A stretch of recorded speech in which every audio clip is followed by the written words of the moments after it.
We are live. Good morning, everyone, and welcome to the December 17th meeting of the East Hampton Town Board. Carol, would you please read the roll call? Councilwoman Burke Gonzalez. Present. Councilman Lease. Present. Councilwoman Overby. Here. Councilman Bragman. Here.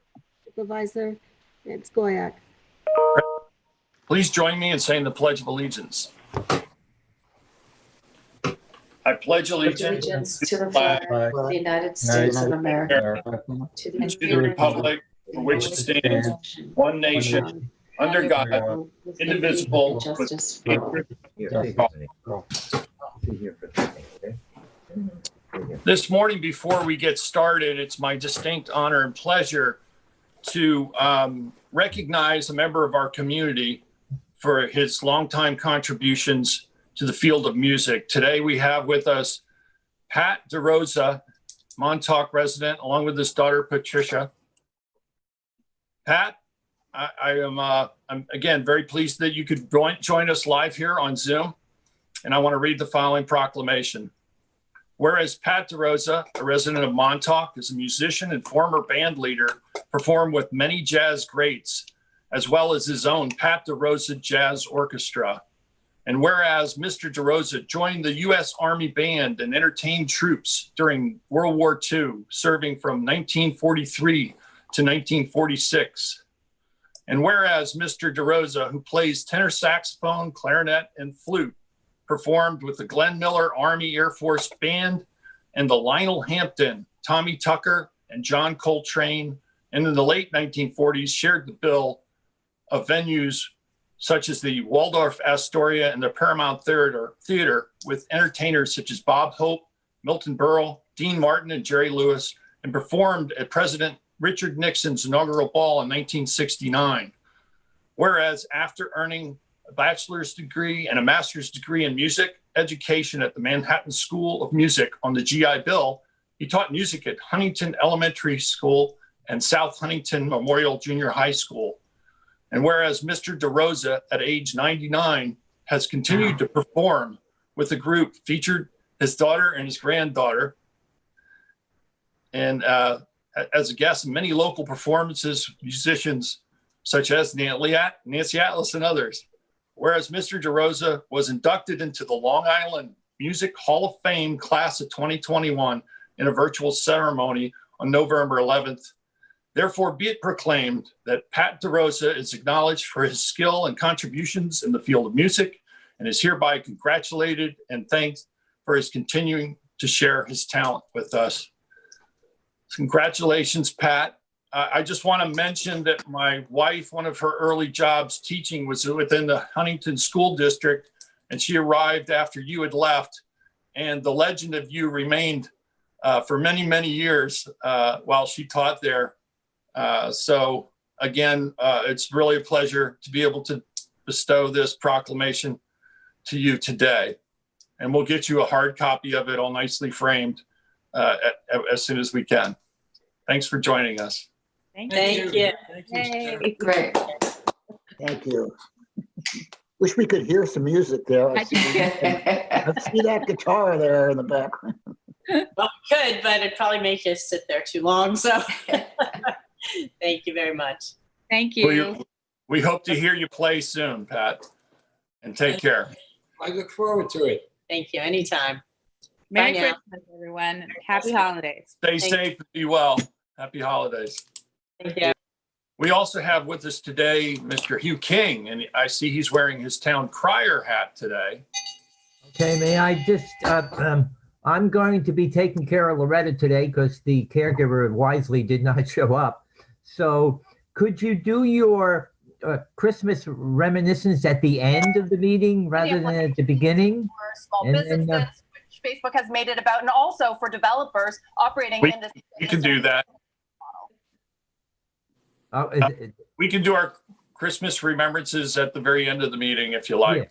Yeah. Okay, you just go ahead without me at the meeting, and if I can get back, I'll get back. How's that? That would be great. Thank you very much. So much, Hugh. Best to you and Loretta. Okay. Merry Christmas. Yeah. Okay, come on, honey. So today we have a number of public hearings scheduled. We have 7.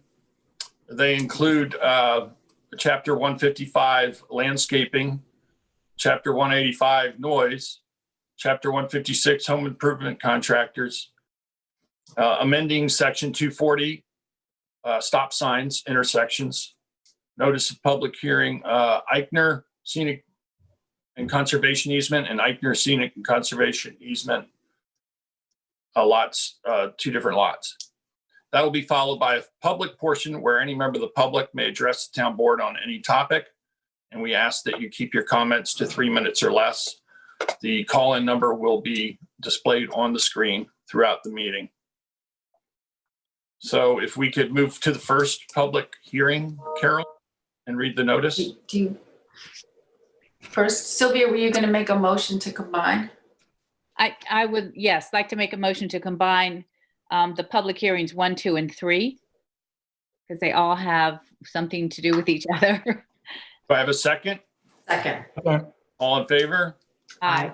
Aye, passed and carried. So Carol, if you'd please read those notices, and then we'll start with public comment on them.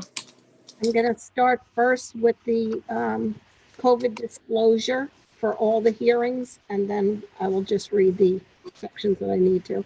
Due to the public health and safety concerns related to COVID-19, the town board would not be meeting in person. In accordance with the governor's executive order 202.1, said public hearings of the town board will be held via video conferencing, and a transcript will be provided at a later date.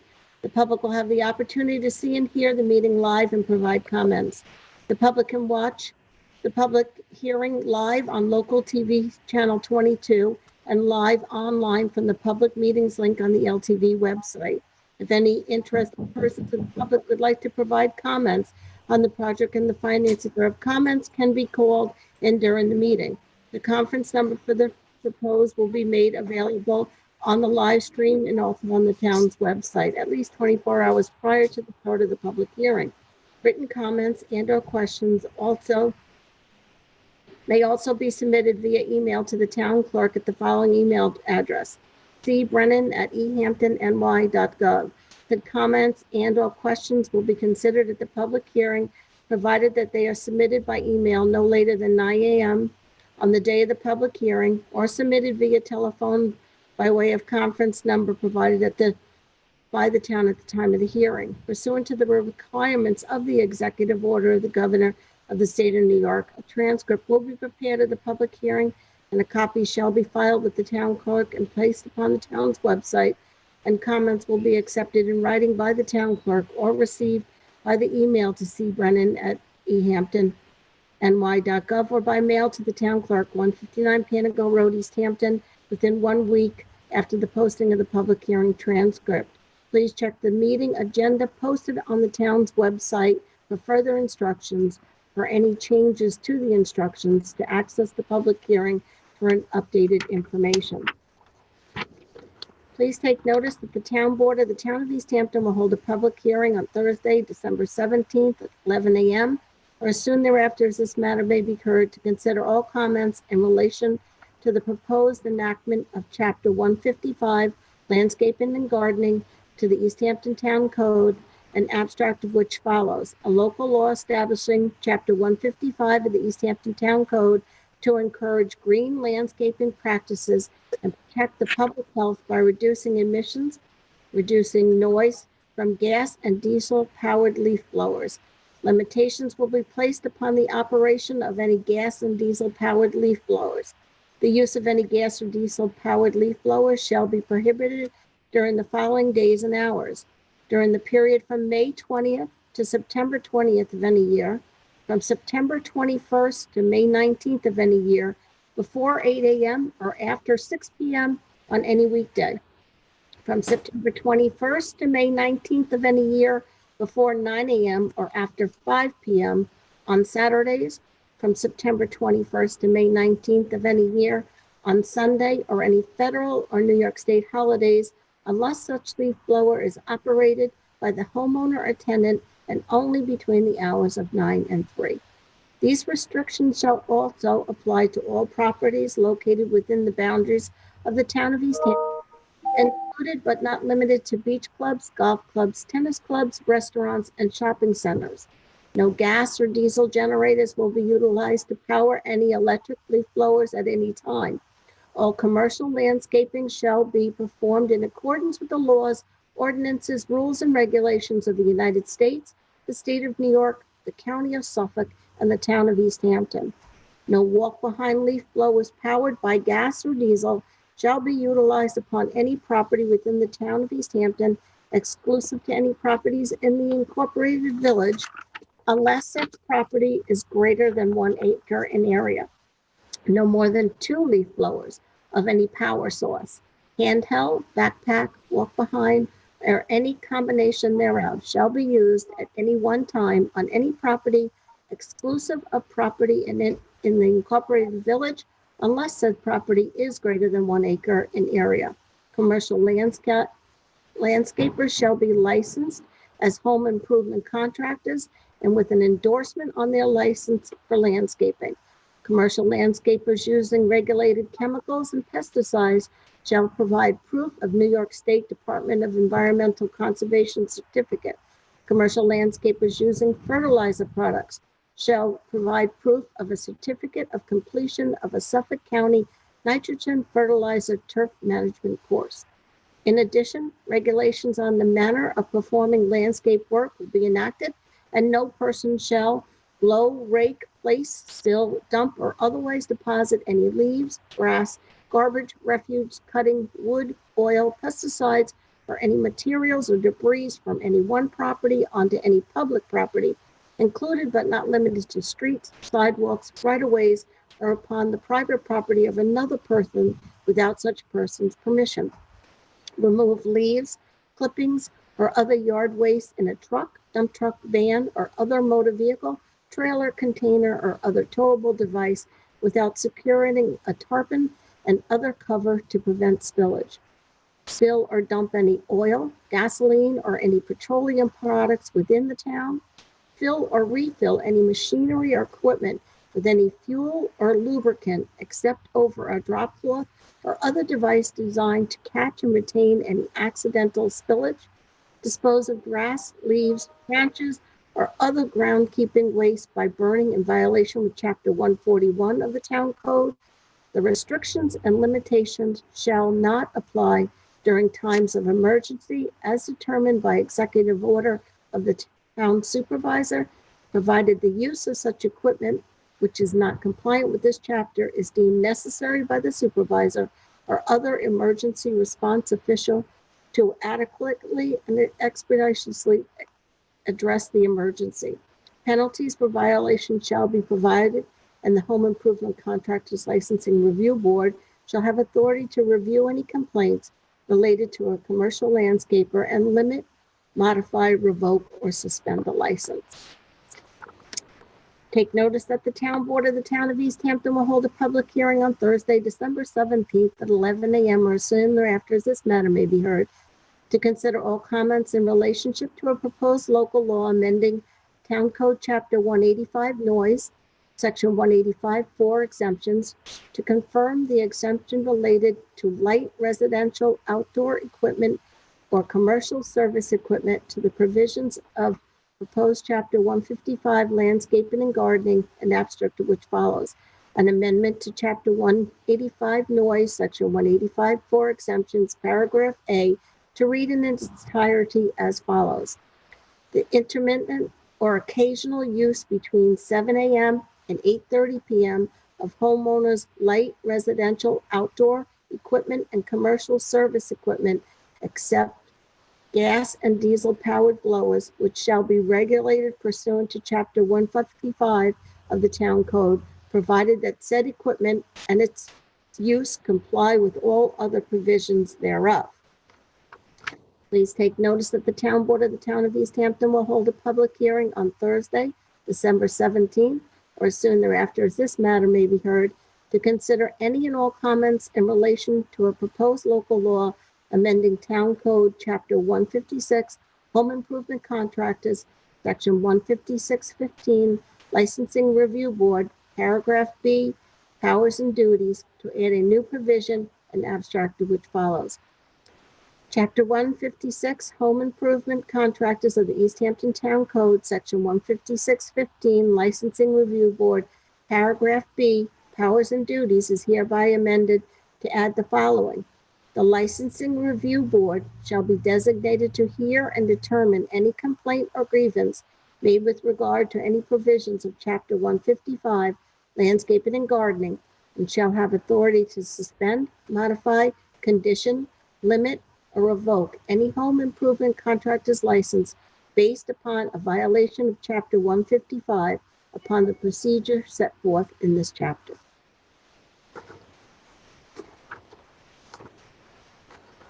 That's all three. Thank you, Carol. Do we have any callers on the line to comment on these public hearings? Yes, we do, Mr. Supervisor. We have approximately 18 callers on hold, so I will unmute the first caller in queue. Okay, thank you.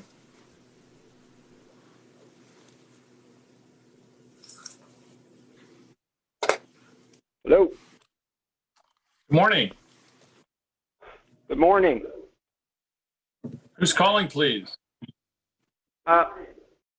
This is Ernie French. Morning, Ernie.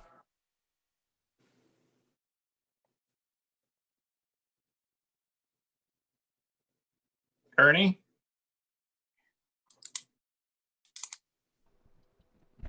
We were forewarned today that by Altice that there could be some interruptions in service today over internet.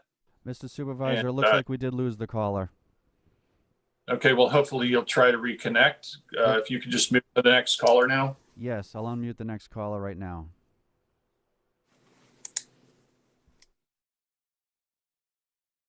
Hello, caller, you're live with the town board.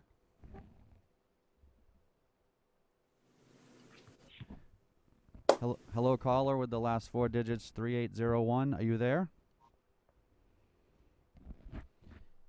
Hearing nothing, Mr. Supervisor, I can move on.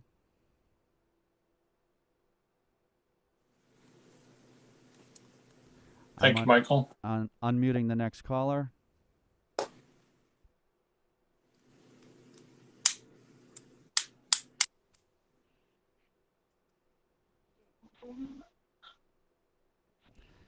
Hello, caller. Are you there? Last four digits 9044.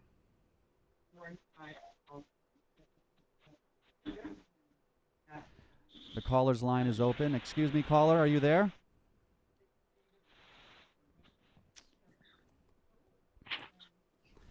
If they're not prepared to speak, Mr. Supervisor, I'm ready to move on. Please do. I know that a lot of times people will also use the call-in number just to listen to the broadcast. Okay, I'm moving on to the next caller in queue.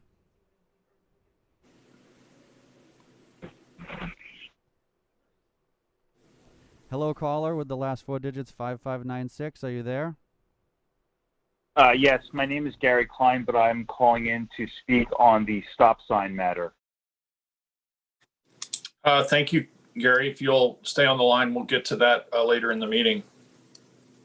Thank you very much. Moving on to the next caller. Hello. Morning. Hello. Hi, this is Martin Drew. How are you today? Hey, Martin. How are you? We're doing okay, I'm thanks. fine. It's funny that. Oh, excellent, excellent. Well, it's funny that the three things I need to talk about just happen to be the three public meetings of today. So I'd like to tell you that as a building contractor in that town in the past, I would oppose all of this legislation as unconstitutional and segregating out a portion of our laboring community as a you can and you can't type of thing. And I also wanted to bring to your attention a matter at 28 Maidstone Park Road that kind of falls hand in hand with all the stuff you're talking about today. We've had a overtaking of the town right away again, created into a parking lot all of a sudden. And I'm trying to utilize your code enforcement people, and they want to give me every political excuse in the book not to take action. So I was asked to speak to Mr. Bragman directly. Hello, Mr. Bragman. I hope you're well. Apparently, he's a fan of due process like I am. And the reality is the procedure there at 28 Maidstone Park Road has failed to follow any of lawful and due process, especially when we're talking about town right-of-ways that are being converted into parking lots without the benefit of a public hearing like today. So to get to the business at hand, I would tell you I oppose the language and all the intentions that you're trying to put forward in the 3 public meetings you're speaking to. So for the record, I would like to tell you Martin Drew opposes everything you're trying to do there today to quiet up our town, only to handcuff the working guy. So I oppose all that. And while I have you on the line about that subject, please take the opportunity to focus on 28 Maidstone Park Road for the record, because I've just sent your entire board all the information about how your code enforcement people don't know the law, or, as a matter of fact, how to do their jobs correctly when we have an expectation of due process. So I hope Mr. Bragman will take his effort to look over it carefully, because it's a dangerous situation that's been created again, and it falls hand in hand with all the 3 things you're talking about: landscaping, noise, construction equipment at a restaurant, change of use, all these lawful things that need to be addressed by a proper planning board. So I don't think any of that's happened. So I would expect as politicians you lean on your enforcement departments to act accordingly and change back to where it was until someone tells me they've been in front of a planning board to tell us that the town of East Hampton is okay with giving away the right-of-way easement on a property not even owned so somebody can expand their restaurant and construction parking activities. So I hope you guys are having a good holiday season. I wish you all a Merry Christmas. And I'd like to also let you know that your LTV 22 is not streaming on the LTV site. And when you go to the YouTube site, there's nothing. So all I'm hearing is you guys talking through a telephone, because we can't see anything on YouTube or the LTV stream. So whatever it is you guys are doing, you probably need another stab at it, because we can't see anything that's going on. But anyway, those are my comments. You all be well for Christmas. Have a very happy New Year. And please get back to me as you deem appropriately. You guys have a great day. Thanks so much, Martin. Appreciate the nice holiday wishes, and you stay safe and well. As also, I know that we may be experiencing some broadcast issues today due to the storm. We did get notice from Altice that was a possibility that there could be some intermittent problems.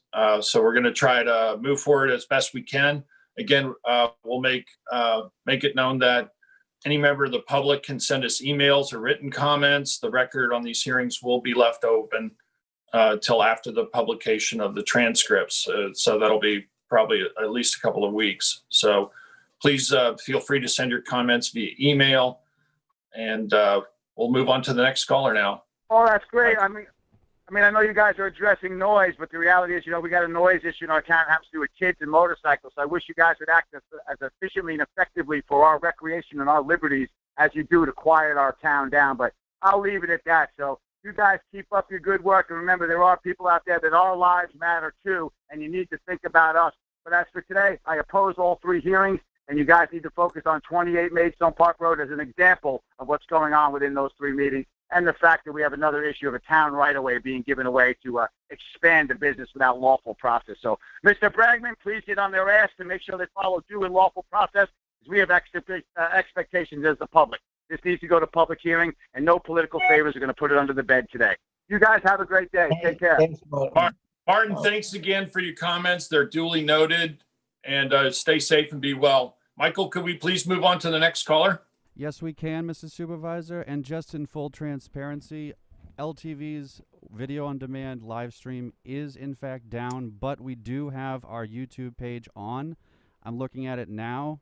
It is available to the public on LTV's homepage. There's a brief description and a link which will take you right to this live meeting.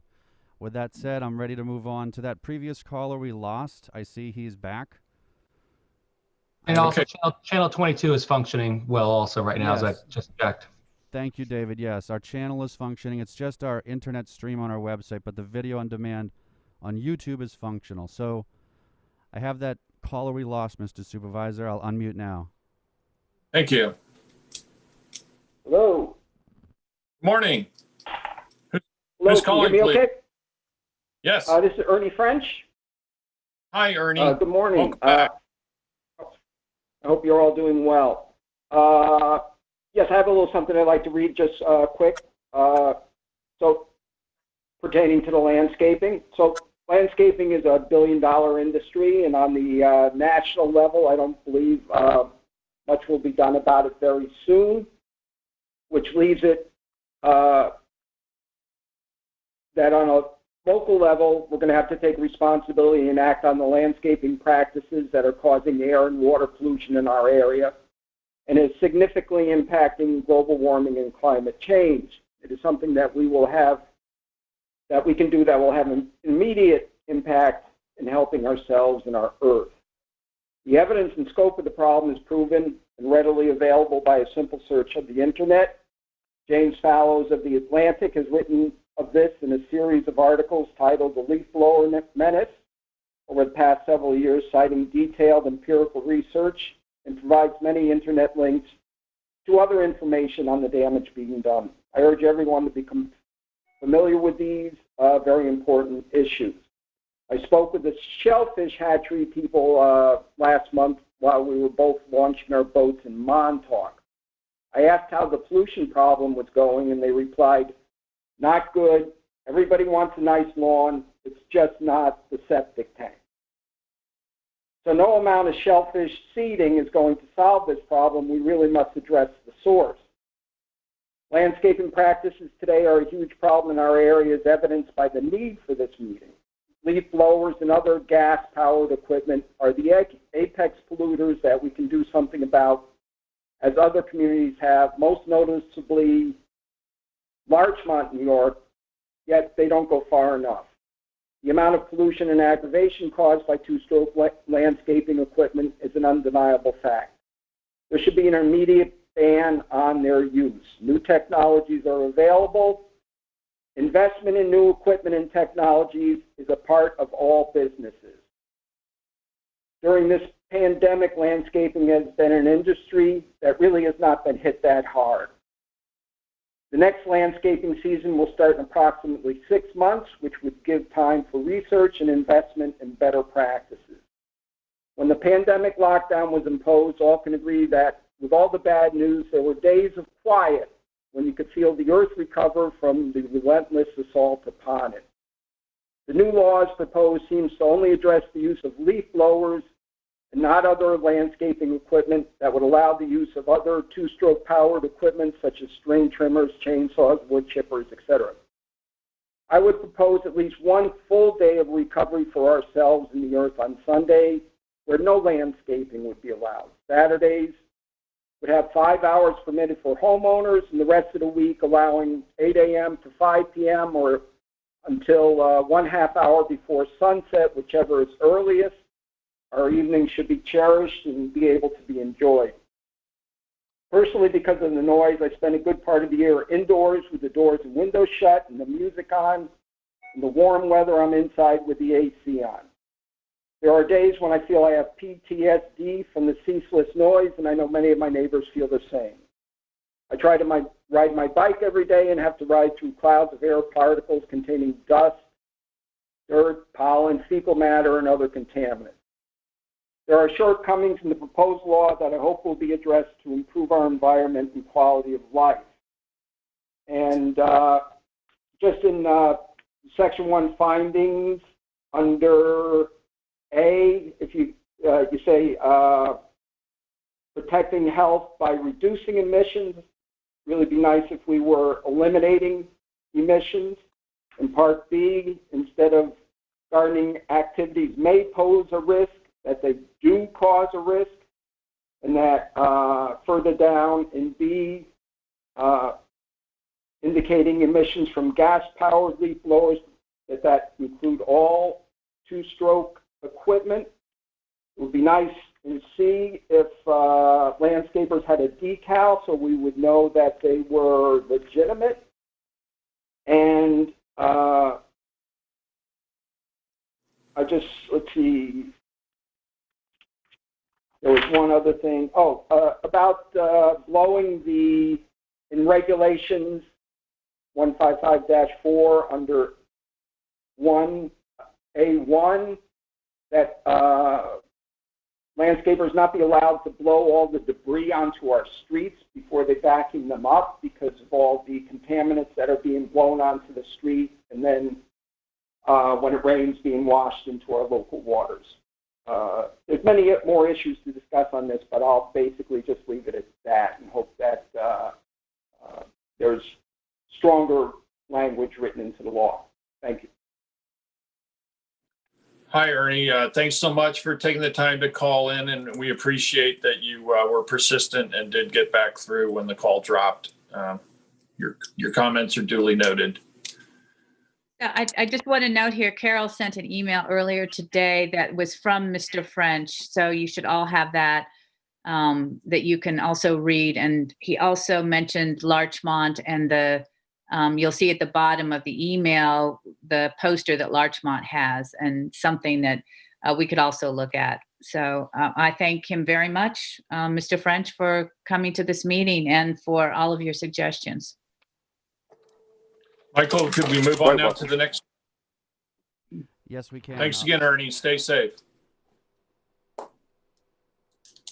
I'll unmute the next caller right now.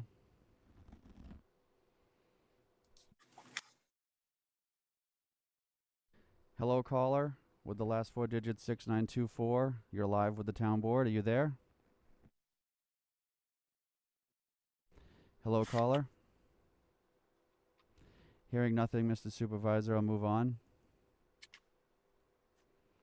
Unmuting the next caller. Yes, good morning, Mr. Supervisor and the town board. This is Bethany Menzies, and I am calling in about the stop sign, so I'll wait my turn. Okay, very good. Thank you, Bethany. Moving Next on caller, to the please. next caller. I'm also calling about the stop sign, so I guess I should wait. Okay, thank you. Moving on to the next caller.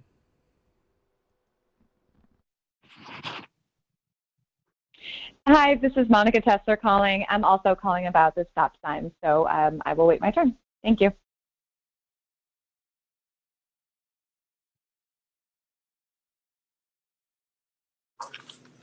Moving on to the next caller.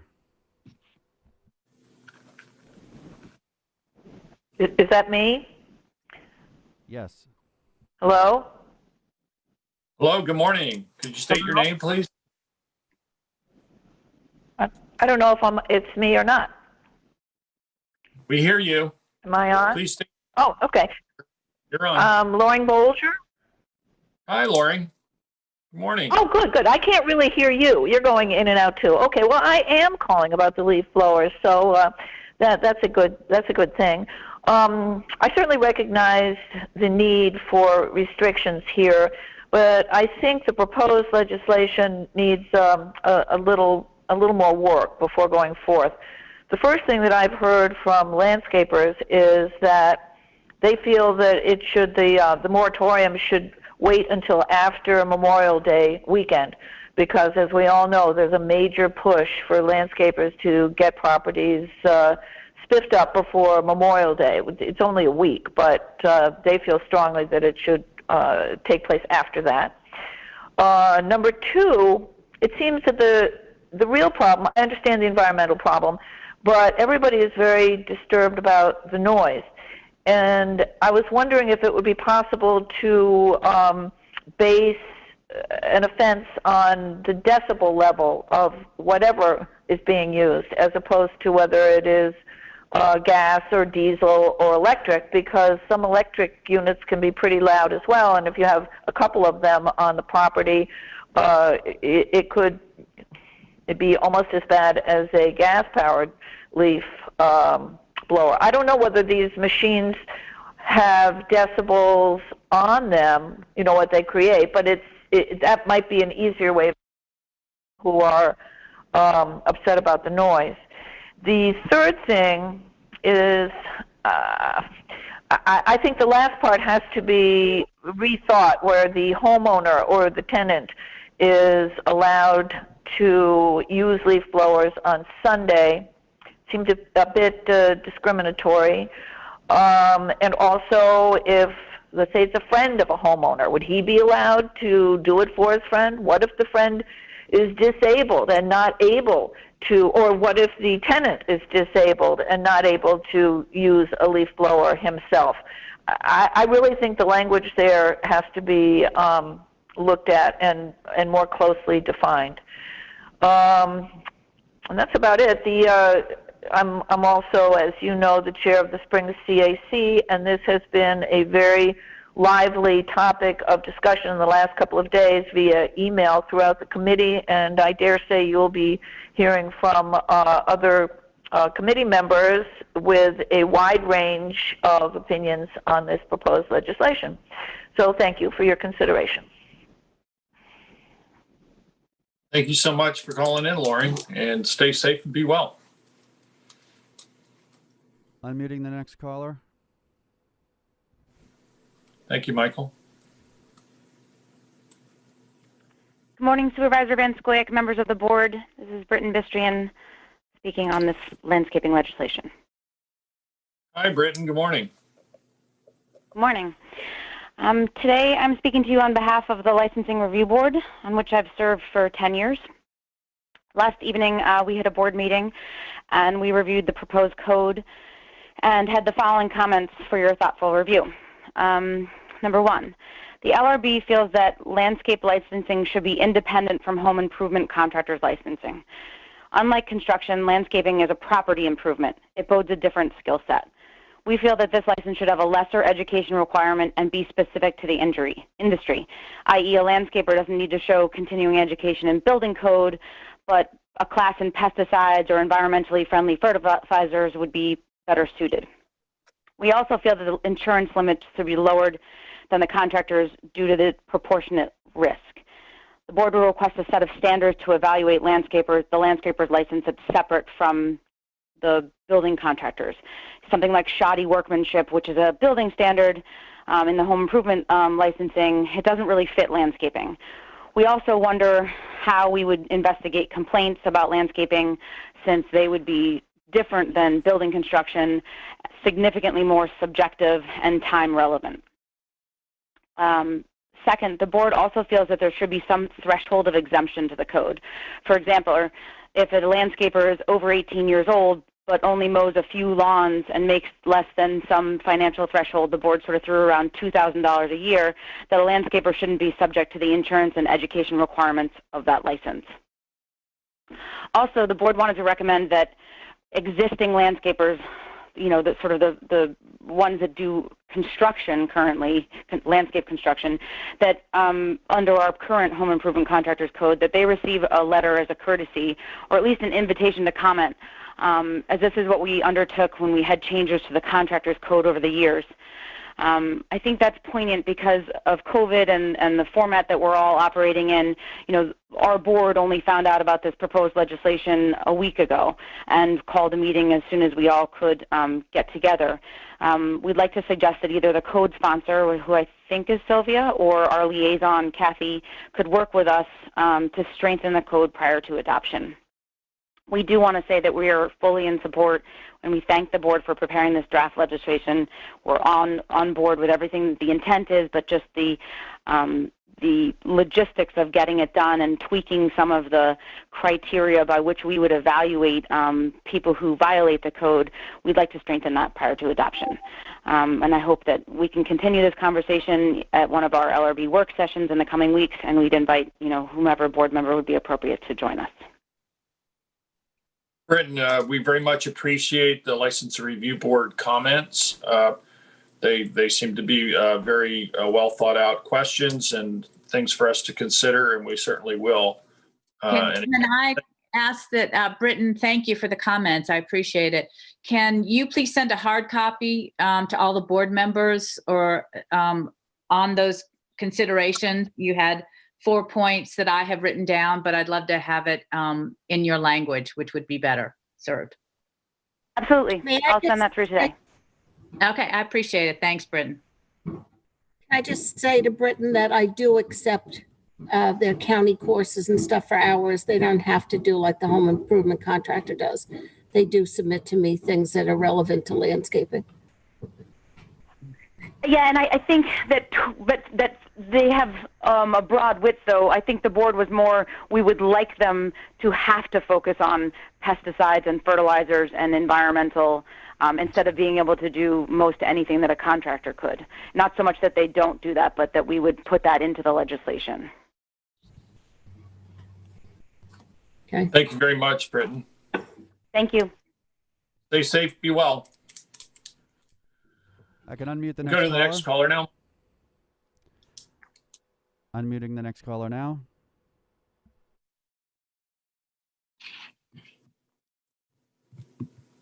Hello, caller. Are you there? Last four digits, 3299. Oh, hi. Sorry, that's me. This is Jill Bodie, and I'm also calling about the stop sign on Old Orchard. Okay, thank you. We'll get back to you shortly. Thank you. Unmuting Michael, the next if you caller. could go to the next caller. Hi, we're calling about the stop sign on Old Orchard as well. Okay, thank you. We'll get back to you shortly. Moving on to the next caller.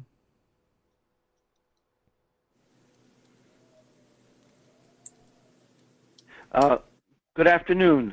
This is Bob Pine, and I live in the Springs. Hello, Bob.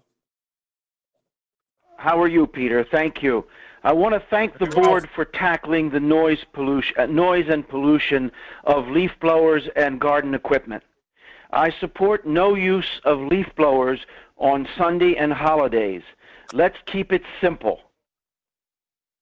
No leaf blowers at all, gas or electric, on Sundays and holidays. We should have at least one day of peace and quiet year-round. Right now, the noise is becoming really overpowering. Trying to allow exceptions for homeowners and tenants just complicates things, as does any allowance for decibels. How are we going to enforce decibels?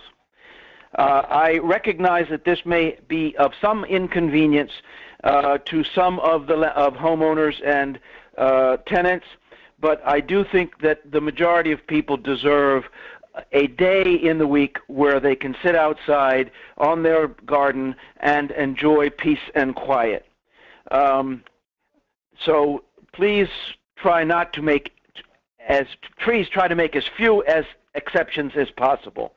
I would also like to thank the board for its proposed easement for the cable in Wainscott for the wind farm, and I hope that you will stick to your guns and give this easement. Peter, Merry Christmas, Happy New Year, best of the holidays to all of you. Thank you so much. Thank you so much for taking the time to call, Bob, and let us know your comments. Be safe and stay well. Moving on to the next caller.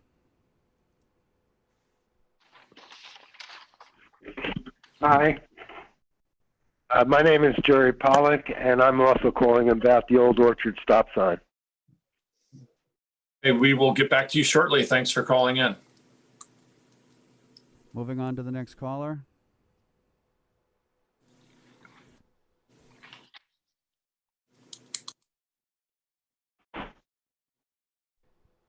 Hello, caller. Last four Hello? digits. Hello. State your name. Norman Raymond, 9 Rough Grouse Court. Oh, still. Yes, yes, sir. We'll get back to you as soon as that public hearing comes up. We're just finishing up a different public hearing. Stay on the line. We'll get back to you. Thank you. Thank you very much. Moving on to the next caller.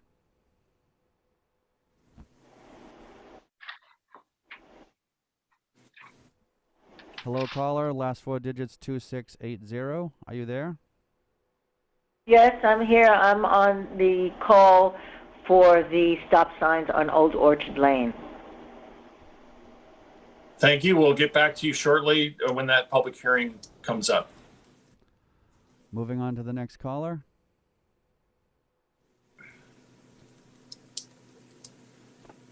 Last digits? 8881. Yeah, hi, Harvey Weinberg, also calling about the Old Orchard stop sign issue. Thank you. Thank you, Harvey. We'll get back to you shortly.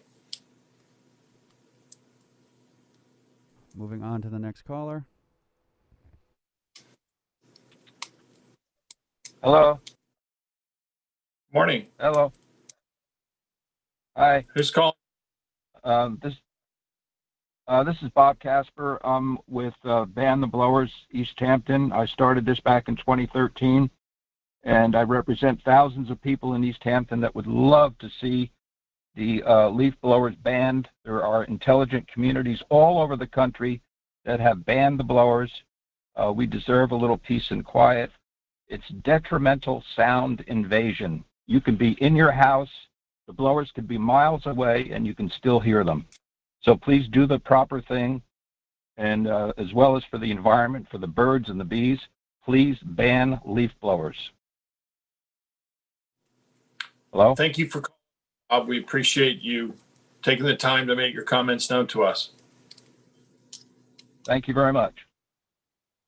Stay safe and be well. Moving on to the next caller.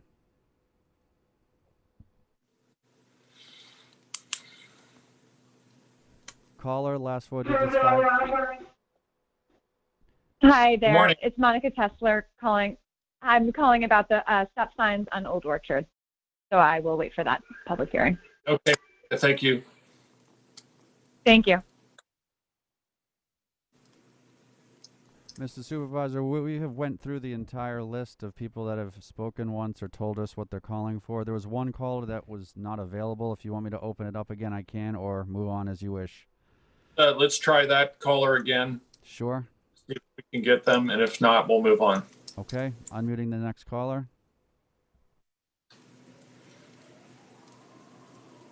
Hello, caller. Last 4 digits 3601. Are you there?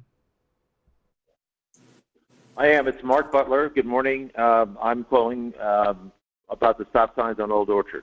Thank you. Okay, Mark, we'll get back to you shortly. Thanks for calling in. At this point, have any other callers joined since No. we just took that call? Okay. We've gone through At the this list. point, okay, at this point, I'll entertain a motion. A motion to close? Second. All in favor? Aye. Aye. Aye, passed and carried. Carol, if you'd read the next public hearing notice.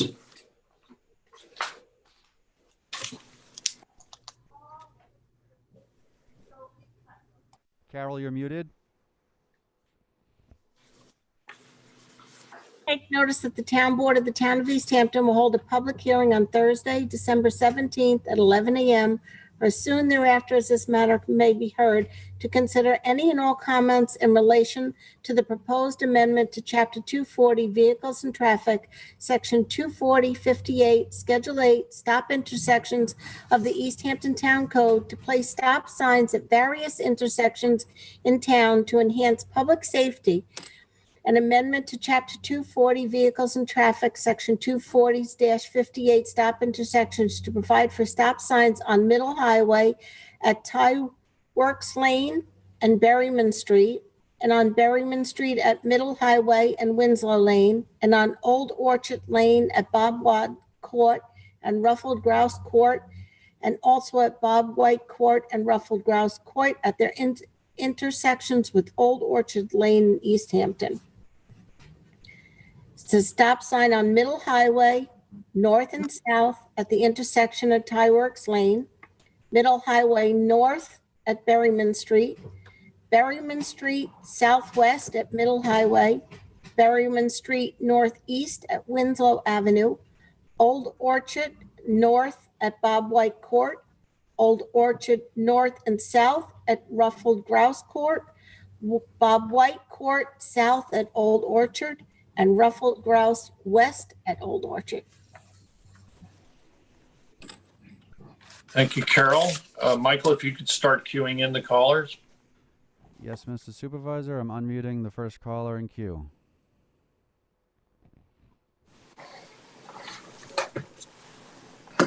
Hello, caller. Last four digits, 3601. Yes, this is Mark Butler.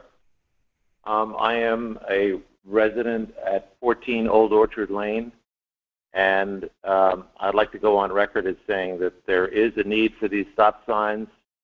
There's a acute safety issue in egress from your driveway for pedestrian traffic or bicycle traffic. As a former member of the village planning board and chairman of the planning board for 2 years, I have been faced with numerous situations where the safety of the public with cuts for driveways and corners and sight lines were the things that we had to consider. And I wouldn't be on this call and making these comments unless I felt very strongly that there is an absolute need on Old Orchard for these stop signs due to the cut-through nature of the traffic. And I wish you all a Merry Christmas, Happy New Year, and thank you for all your service. Good morning. Thank you so much, Mark. Stay safe and be well. We appreciate your comments. Michael, if you could cue the next caller, please. Sure. Unmuting the next caller now. Hi, this is Gary Klein. I'm a resident at 33 Old Orchard, and I want to thank the supervisor and the town board for hearing this issue. I'm calling to register my strong support for the stop signs on Old Orchard and Ruffled Grouse and Bob White. As the board may know, Old Orchard serves as a cut-through between Hand Creek and Cedar, and it's that way year-round. It's a very twisted road with blind spots, and it's very narrow. I've lived there for 7 years, and it's only gotten more so. It's a real dangerous safety situation, not just for vehicles as they attempt to exit their driveways, but also for the various people who have dogs and small children. And I have 3 dogs and 2 small children, and I'm also a cyclist. So this issue on a daily basis, and it's terrifying. And with these proposed stop signs would go a long way to restoring Old Orchard to a safe street for people to walk on and use, not just for vehicle traffic. And I want to wish everyone very happy holidays, and hope that everyone stays safe. Thank you very much. Thank you so much, Gary. Appreciate your comments. Be well. Moving on to the next caller.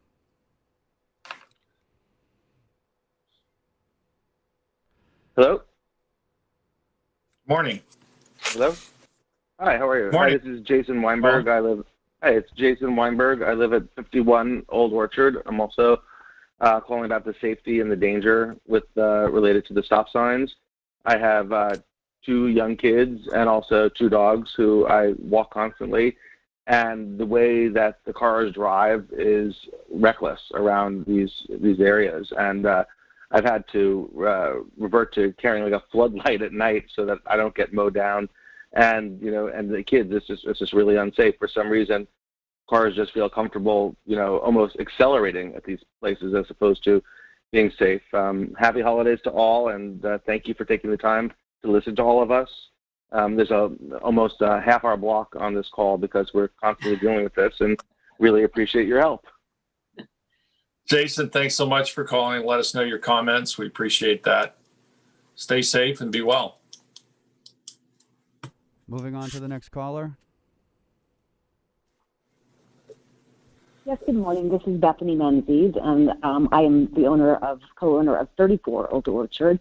And to hopefully not be too repetitive to my neighbors and friends, Mark, Gary, Jason, and others on the line, I just want to express how concerned we are as the owners and as owners of 3 dogs, but just the safety and the sheer pedestrian traffic along the curved road of Old Orchard, which is less than a mile, with 3 blind spots.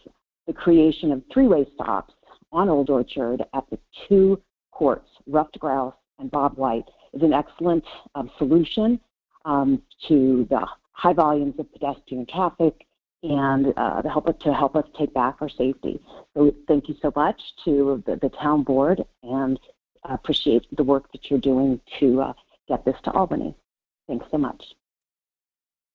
Thank you so much, Bethany. Stay safe and be well. Moving on to the next caller. Hi, this is Peter Wunsch at 20 Old Orchard Lane, and I'm going to try not to repeat what everybody else has said and make a couple of points. Old Orchard Lane is quite narrow, relatively speaking, considering that there's no center line on the street. So with these curves and cars not abiding by a center line, they are flying through here, and I don't know why, but for the last 3 years, the volume and the speed has picked up pretty dramatically. On one of our prior calls, I mentioned that I used to live off Gould Street and never saw cars on that nice straight road move the way they're moving here. Dogs, I have 2, pedestrians, I push my grandson in a stroller, cyclists, my wife's biking group leaves from here every week. They're all commenting about how it's really gotten to be quite unpleasant, and none of us have mentioned, but there is a pretty steep hill dead center on Old Orchard, which really exacerbates a curved blind spot and one of those 2 cul-de-sacs on your list for stop signs literally is at the height of that hill with no stop sign. So people are welcome to be moving along and not be able to see anybody coming out of the cul-de-sac. So that's my summary of what I see here on the street, and we all appreciate you all listening to our issue. Thank you. Thank you so much, Peter. Take care. Moving on to the next caller. Unmuting right now. Hi, this is Jill Bodian. I'm at 9 Old Orchard, and I'm actually going to reiterate the thoughts of my neighbors. We've lived here for about 10 years. I'm not sure if it's because of Waze is sending people down our street, but it is, the cars come really fast. There is no lane, as was mentioned, but they're going, I mean, it can't be close. They're probably going more than 45 miles an hour, maybe 50, and walking on the street is really challenging. And when I took my mom for a walk recently, you know, we had to use a flashlight even in the day to make sure that people like saw a flashing light, because they're coming so very quickly. So anything you can do to help us is greatly appreciated. And we also appreciate all the work that you do for the town. So thank you, and happy holidays, everyone. Thank you so much, Jill. Be well, and happy holidays to you too. Unmuting the next caller right now. Hi, this is Jerry Pollack. I'm at 50 Old Orchard Lane. I don't want to be redundant. It's hard not to say the same things that everybody has said. I've been a resident here for well over 30 years. The amount of traffic increased is just mind-boggling. But more importantly, we've also had an increase where we have year-round residents with children, with pets, and it's just an accident waiting to happen. And I hope the board, and I thank you for listening to us, I hope you take this under serious consideration before such an accident does happen. I wish you all happy holidays, stay safe, and thank you for hearing us. Thanks so much for taking the time to call in, and happy holidays to you. Unmuting the next caller in queue right now.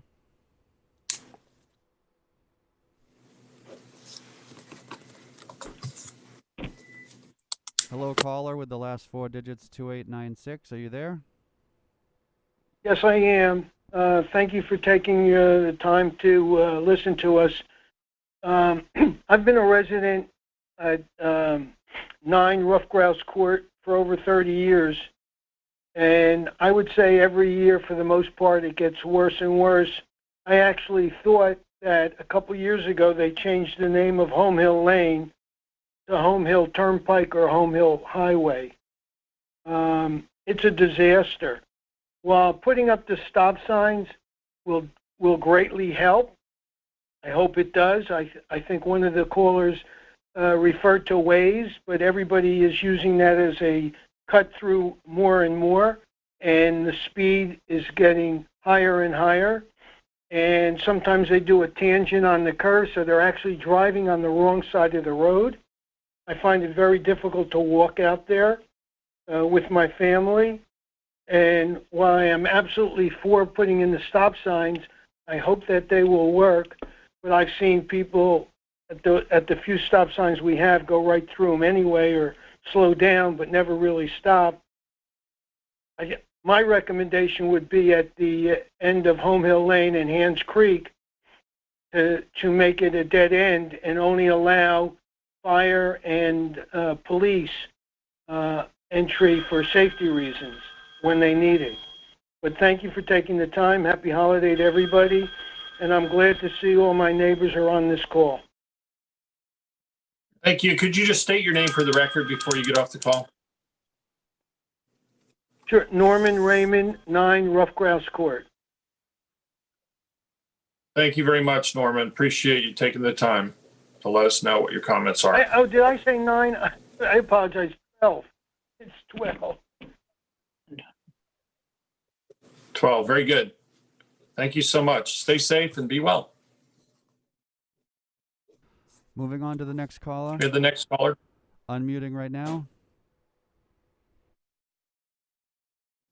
Yes, this is Jane Rose. I'm at 10 Old Orchard Lane, and I want to thank you for bringing this to the table. I have been there for a resident for over 12 years and did have an accident as I was turning into my driveway as a car was speeding down from Rough Grouse in that direction to Cedar Street and smashed into me as I was literally in my driveway. And I have a dog, I walk, I have guests stay with me who I have to caution, when you leave, be careful. Cars are in the middle of the street, they're not on their lane, and I support the stop signs with the hope that this slows down the traffic and protects the safety of everyone on that street. But it is really, I mean, cars, I sometimes feel like standing in the middle of the street and I keep waving my hands to these cars to stop, and they just completely ignore any kind of sign. So I support this and hope, and I appreciate your help in representing us in this desire to get this done. Thank you. Thank you for calling, Hello? Jane. Stay safe. Okay. Moving on to the next caller. Unmuting right now. Hi, this is Harvey Weinberg. My wife, Leslie, and I have been living at 2 Bob White Court for the past 22 years. Thank you for the board and supervisor for listening to this group. From a historical perspective, about 15 years ago, if I'm correct, I'm not sure exactly when, we attempted to address a similar problem that was far less prevalent at that point by putting islands on both ends of Old Orchard, and it didn't do enough. So obviously, in those 15 years, traffic has greatly increased, as everyone has mentioned. My wife and I walk regularly on the street. We've clearly seen it, and we greatly appreciate your support in listening to these arguments and hopefully affecting a reasonable resolution. Thank you for your help and your time, and wish everyone a happy holiday season and a healthy new year. Thank you, Harvey. Happy holidays and be well. Moving on to the next caller, unmuting right now. Hi there, this is Monica Tessler calling. I am at 18 Old Orchard Lane, and I will be echoing my neighbor's concerns for the safety of our community, but I'm calling to support putting in stop signs on those three-way meets at Old Orchard. Where we live, where my house is positioned, is really at one of the junctures where Rough Grouse meets Old Orchard at the top of the hill. I'm a mother of 3 children, 5 and under, and I also have a dog. And as many of my neighbors know, we walk the children and the dog. My husband and I walk the children and dog daily in the mornings. And I can't tell you how many times we've walked to the end of the driveway. And as a road with no center line, and we live at the top of a real blind spot, I've had to push my kids back into the driveway. I mean, I have a real fear of even walking out my driveway with my children and my dog because of this blind spot at Old Orchard. And so we really support putting stop signs in. We live at a very curvy, very residential road, and I see lots of my neighbors walking their dogs and their children, lots of cyclists, and it's really a concern for our safety and our community. So thank you for listening to all our concerns, and we really hope you take these matters into consideration by implementing stop signs in our community. Thank you so much. Happy holidays. Happy holidays, Monica. Thanks for calling in.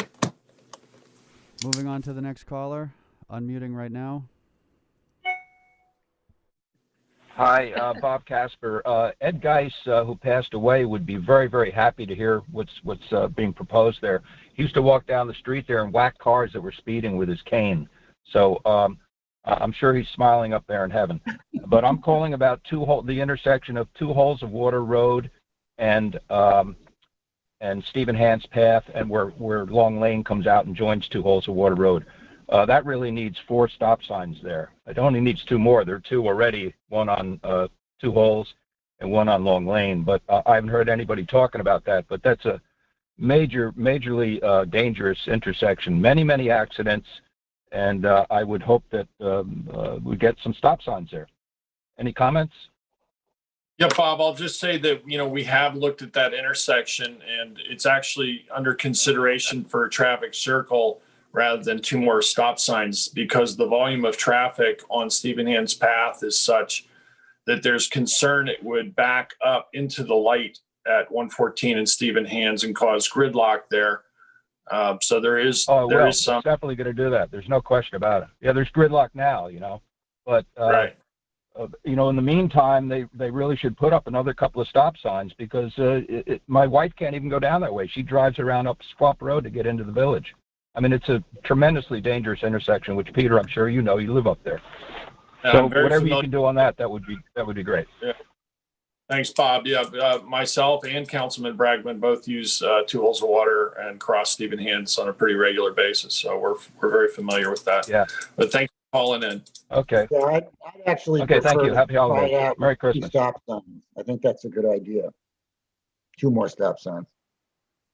Yeah. We have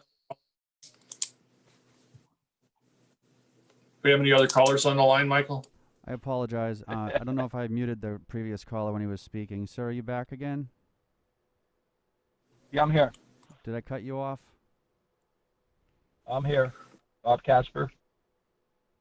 Hello. Okay, Bob, do you have any other comments to make, Bob? No, that's it. Just everybody be safe, and I'll put those stop signs up. I'd be happy to do it for free. It's a little more complicated than that. Thank you. I've actually threatened to do that, but my wife has talked sense into me. She says you'll get arrested if you put stop signs up there. Listen to your wife, Bob. Listen to your wife, Bob. Okay. I find most of the time the spouse actually has pretty good insight on those kind of things. Thank you. Mine has saved me many times. Do we have any other Bye. calls? Yes, we do. Unmuting the next caller. Hello. Good morning. Who's calling, Hello? please? Is this me you're talking to? Yes, caller, can you identify I got yourself? Okay, I'm waiting for the public portion, actually. Oh, is that Martin? Yes, it is. Yes, sir. Okay. I was waiting for the public portion once you got done with your hearings. Okay, we'll get back to you. Thanks. Just stay on the line. Unmuting the next Any other caller. callers, Michael? Yes, there are two more. Unmuting the next caller. Hello. Morning. Hello. Good morning. My name is Larry Epstein. I live at 7 Rough Grouse Court. And I know you've had a lot of comments from the people in the neighborhood. The only thing I'd like to say is that the traffic has gotten so dangerous from Rough Grouse onto Old Orchard Lane that I stop before I get onto Old Orchard Lane, even though there's no stop signs. People who are unaware of this need stop signs. And on behalf of the Old Orchard Property Owners Association, I'd like to thank you for the courtesy and the time that you've given to us in an attempt to solve this problem. Thank you. Well, Larry, we appreciate the community taking time to let us know their thoughts on this subject. So thank you and stay well. You too. And have a happy holiday. Thank you so much. Unmuting the next caller. Hello? Good morning or Hello? afternoon. Good afternoon. Hello? Good morning or afternoon. Hello, this is Benjamin Zinkin. I'm at 30. This is Benjamin Zinkin. I'm at 32 Old Orchard Lane. I'm just calling to add whatever weight. Whatever If you could weight turn off one more phone whatever call device would you do. have.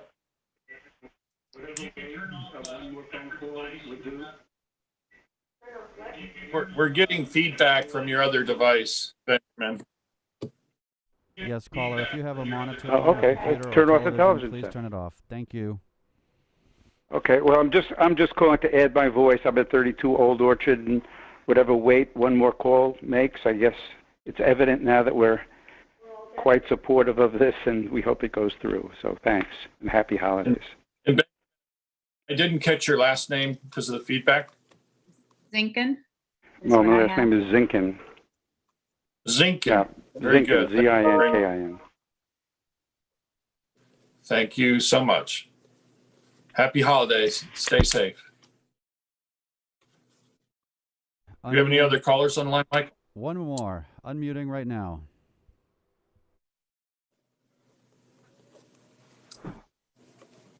Hello, caller with the last four digits 7397. Are you there? Yes, I am. You're live with the town board. Please state your name. Hi, Nancy Laugeran from East Hampton. I'm calling on behalf of to thank you on behalf of our neighborhood,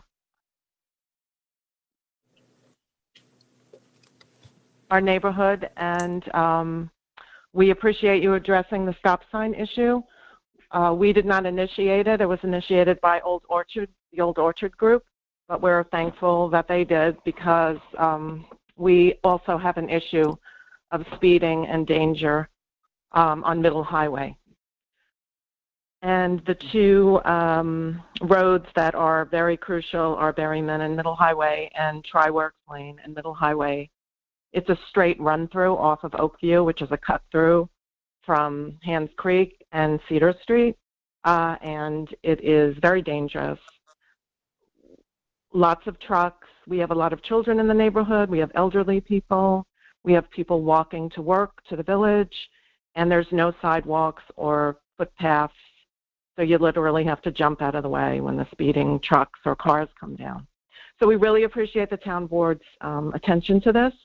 And we thank the Orchard Street group for initiating it. And we thank you. And we also wanted to say that it's very important to address these issues for safety and for community. And we're happy that we have a town board that listens to their community. So thank you and happy holidays. Thanks so much, Nancy. Appreciate it. Happy holidays to you as well. Mr. Supervisor, there are no other callers on hold that haven't spoken about this hearing. In that case, I will entertain a motion. Motion to close. Second. All in favor? Aye. Aye, passed and carried. If we can move on, Carol, to the next notice, the next public hearing. Mr. Supervisor, do you want to just note that we'll continue to take written comment until the transcript is posted? Sue? Yeah, that's, thank you, John, for that reminder. So for those who might not have heard, we will continue to take written comments on any of the public hearings today until after the transcripts have been published. So Carol, if you could read the next public hearing notice. Notice is hereby given that the town board will hold a public hearing on December 17th at 11 a.m. or as soon thereafter as this matter may be heard to consider any and all comments with regards to a local law entitled "A Local Law Providing for the Amendment of Chapter 240 Vehicles and Traffic, Section 240-62, Schedule 7, No Stopping" of the East Hampton Town Code to authorize the addition of no stopping on portions of Soakhides Road, an abstract of which follows: a local law prohibiting stopping on portions of Soakhides Road on the north side from the intersection of 3 Mile Harbor Road to the east side of the parking lot entrance to property described as Suffolk County Tax Map 300-120-215, and on the south side the entire length from the intersection of 3 Mile Harbor Road to the west property line of parcel Suffolk County Tax Map 300-122-51. Thank you, Carol. Do we have any callers on the line, Michael? We do have 2 new callers. I'll unmute the first caller who just called in right now. Thank you. Good afternoon. This is David Buddha. I'd like to comment on this hearing. What you are proposing to do is appreciated and welcome, and I have no objection. I have just 2 suggestions to improve the situation. Soakhides Road obviously is a very important connector between East Hampton and Northwest Woods, as well as the Springs. It is a 50-foot dedicated right-of-way that could easily support a pavement width of 30 feet for safety and for vehicles to move safely in the two-way section, and easily support parking and vehicles in transit in the one-way section, which is to the west of Daymark's Market. I think currently there are six properties on the south side, 2 of which are town-owned, that are affected by this, and they should be restricted from parking. But in order to make traffic and parking more successful for all the users that need to park large commercial or industrial vehicles while shopping, and that includes whether it's a vehicle that has a trailer or a oil delivery truck, and they need a place to park that's off the road safely and to allow traffic to pass them.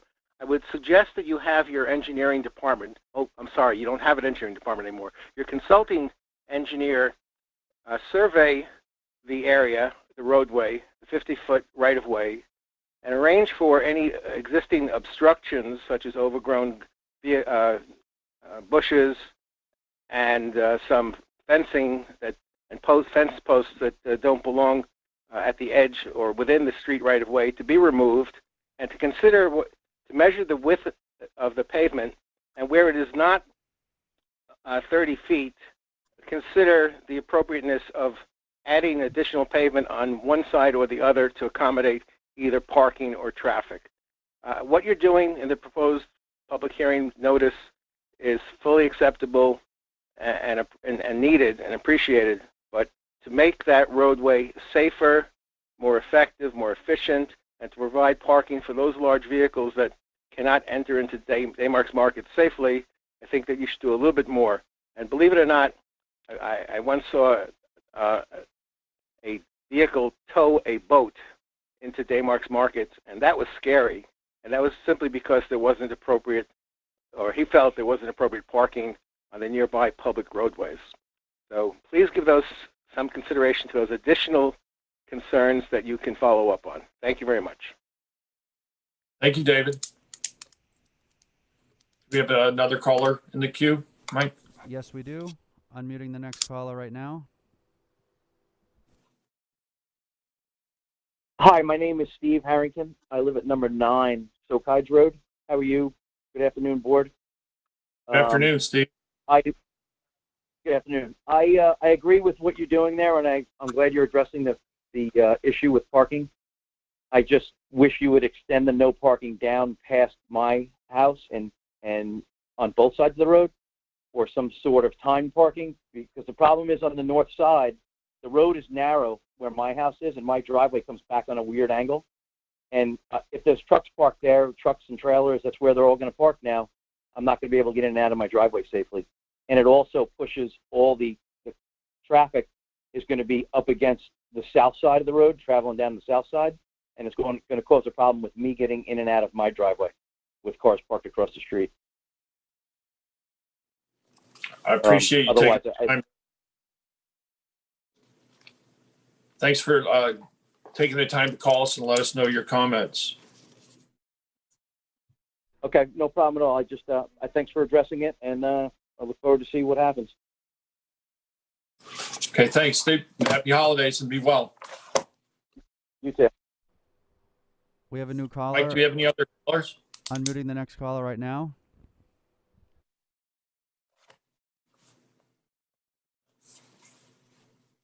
Hello, caller with the last 4 digits, 3900. Their line is open. Perhaps they're listening.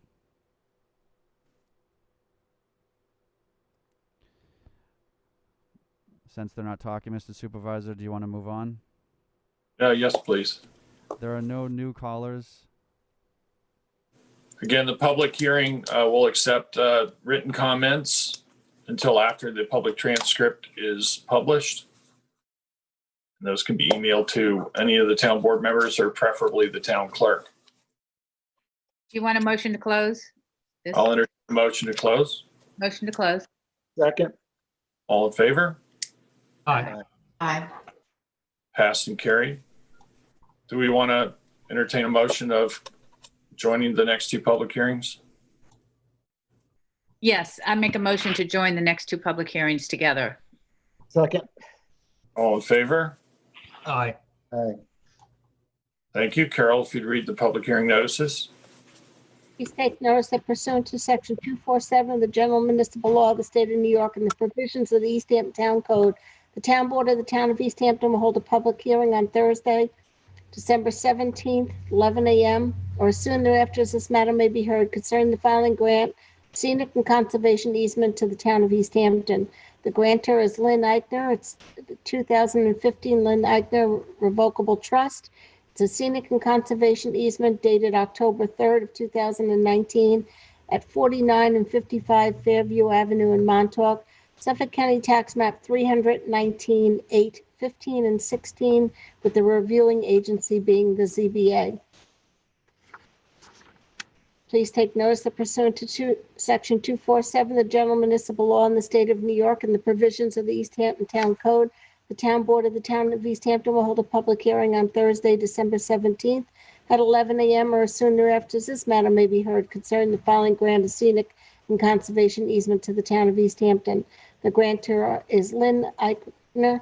It's a scenic and conservation easement dated October 3rd, 2019 at 39 Fairview Avenue in Montauk, Suffolk County Tax Map 319 8 14.1, and the reviewing agency is the ZBA.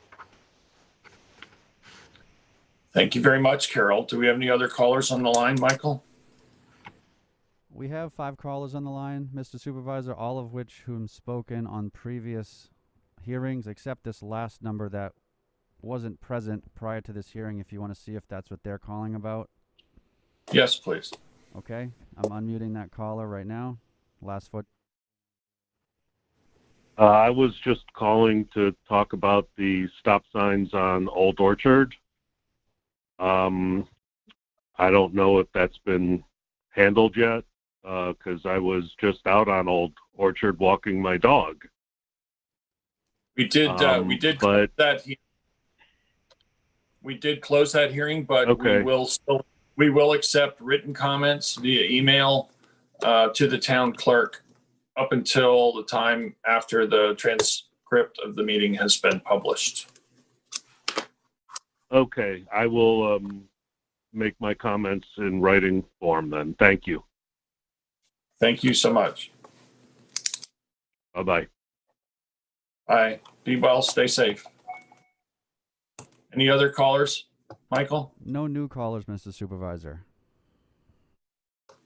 Okay, I will entertain a motion. A motion to close? Second. All in favor? Aye. Aye, passed and carried. That brings us up to the public portion of the meeting where any member of the public may call to address the board on any topic. Again, we ask that you try to keep your comments to 3 minutes or less. Michael, if you could go back to the list of callers. Yes, I'll start right back at the top. I'll unmute the first caller in queue. I'm still with stop signs, just listening in. Thank you. Thank you very much. Moving on to the next item. Next caller. Caller with the last 4, 2896. Are you there? Yes? Sir, are you interested to comment? I made my comments earlier. Very good, thank you. Moving on to the last caller on hold. Hello. Good afternoon. Hello. Hey, it's Martin Drew again. How are you?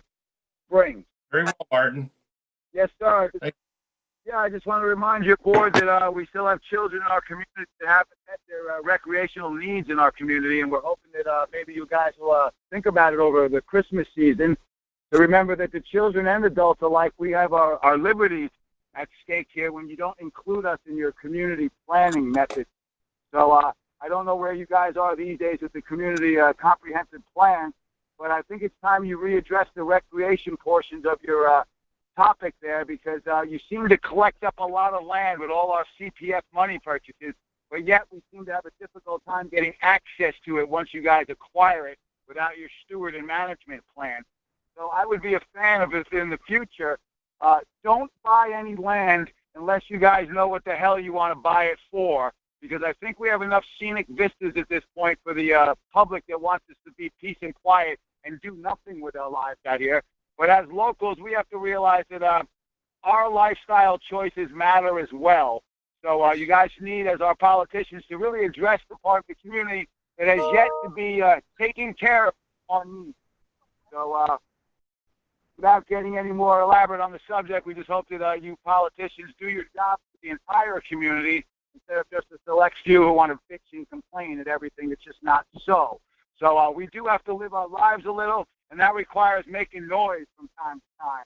So maybe you guys could put a recreation date in the calendar that we can actually make some noise somewhere and ride around our motorcycles and our ATVs in circles so we can enjoy our lifestyles the way we choose. I mean, I know we're K-Town, USA, but the reality is we still need liberties in our lives as well. So our locals are ready to accept all and others that come to our community with open arms. It's time that the gay community did that for us as well. They can't come here and just tell us no all the time. So we're accepting of other people's lifestyles. It's time with other people's lifestyles to accept that we have different lifestyle choices as well, and we all need to get along and figure it out. So I guess we're relying on our politicians to remember us when you're doing all your plotting and planning. So keep that in mind over the Christmas season, and get back to me as you guys feel accordingly, because the Long Island Sports Committee's been out there for 30 years trying to get us onto a piece of land, and we're tired of watching you guys buy it all up and do nothing with it. So whatever that means to you, take it to heart, and you guys have a great Christmas. Thank you so much, Martin. You have a Merry Christmas as well, and Happy New Year. Hopefully the new year will be a little more promising than the one we've been dealing with. Do we have any other callers on the line, Michael? Yes, we do. 2 more. Unmuting the next caller right now. Good morning, everybody. I'm confused. I was calling because I thought the leaf blower hearing was for today. Am I correct? Or? It was. Is this Jim McMillan? Yes, it is. Hi, Jim. I thought I recognized your voice. Yes, we did. You're welcome to comment on it. We did have that earlier in the meeting, and we will also accept as part of the record any written comments or emails up until after the time the transcript is published. But we did I must close have been busy and I missed it. Okay, I'll put my comment now then, if that's okay. John, is that okay? Can we accept a verbal comment at this point, having closed the hearing? You're on mute, John. About that. Sorry. Since the comment period is open, I think it'd be fine to take it. It'll be on the record. We'll consider it. Thank you, John. So go ahead, Jim. We'll go ahead and take your comment now. All righty, thank you. All right, as far as the proposal, the legislation for the leaf blowers, it seems that it's very, very fair to me, and I think the only reason I could see any logical person have any objections to it is mainly because of the lack of education about what these actual machines do. For instance, it's the detrimental effects from these machines. People are just seeing the quick cleanup very quickly, and they're not realizing the aftermath. So, for instance, studies do show that nanoparticles are still airborne for a good 30 to 40 minutes after these machines are turned off. So for those of you who take your child out in a stroller or your dog on a leash, I mean, these victims are low to the ground, and they'll inhale these circulating carcinogens in the road, such as asbestos from brake linings, which some car manufacturers still use on the rear brakes. The animal feces are also circulating in the air. They can spread disease. Any pedestrian will be exposed to these things. It seems part of the landscaping routine seems to be blowing up the sidewalks and the whole street in front of the property. I mean, I myself have stood there waiting for them to stop and had to turn around and go around a different block because they just wouldn't. The other health concern for the public to know about is hormonal. The particular frequency of the 2-cycle leaf blower engine triggers the flight or fight syndrome in most mammals, which in turn releases cortisol into the bloodstream, and that's responsible for weight gain and lots of other health issues. Then there's also the user to consider. Inhaling the unburned gas from the 2-cycle engine is highly toxic to the workers. I mean, if that alone isn't enough cause for concern, you should also know that studies have found that the vibration of the machine causes restrictions to the blood vessels, which contributes to male impotence. So, and then as far as the education, again, understanding horticulture is another important part of the education process. Leaf blowing without thought to soil health and microorganisms are actually costing homeowners a lot of money. The blowers strip the soil of these important microorganisms which are naturally occurring and break down organic matter and actually make the nutrients available to the shrubs and lawns. Blowing every leaf from the base of the shrub and ground cover is actually a bad thing since it leaves the soil barren.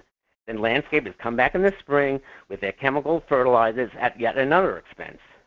Had they worked together with nature, they could have saved themselves work, pollution, and money.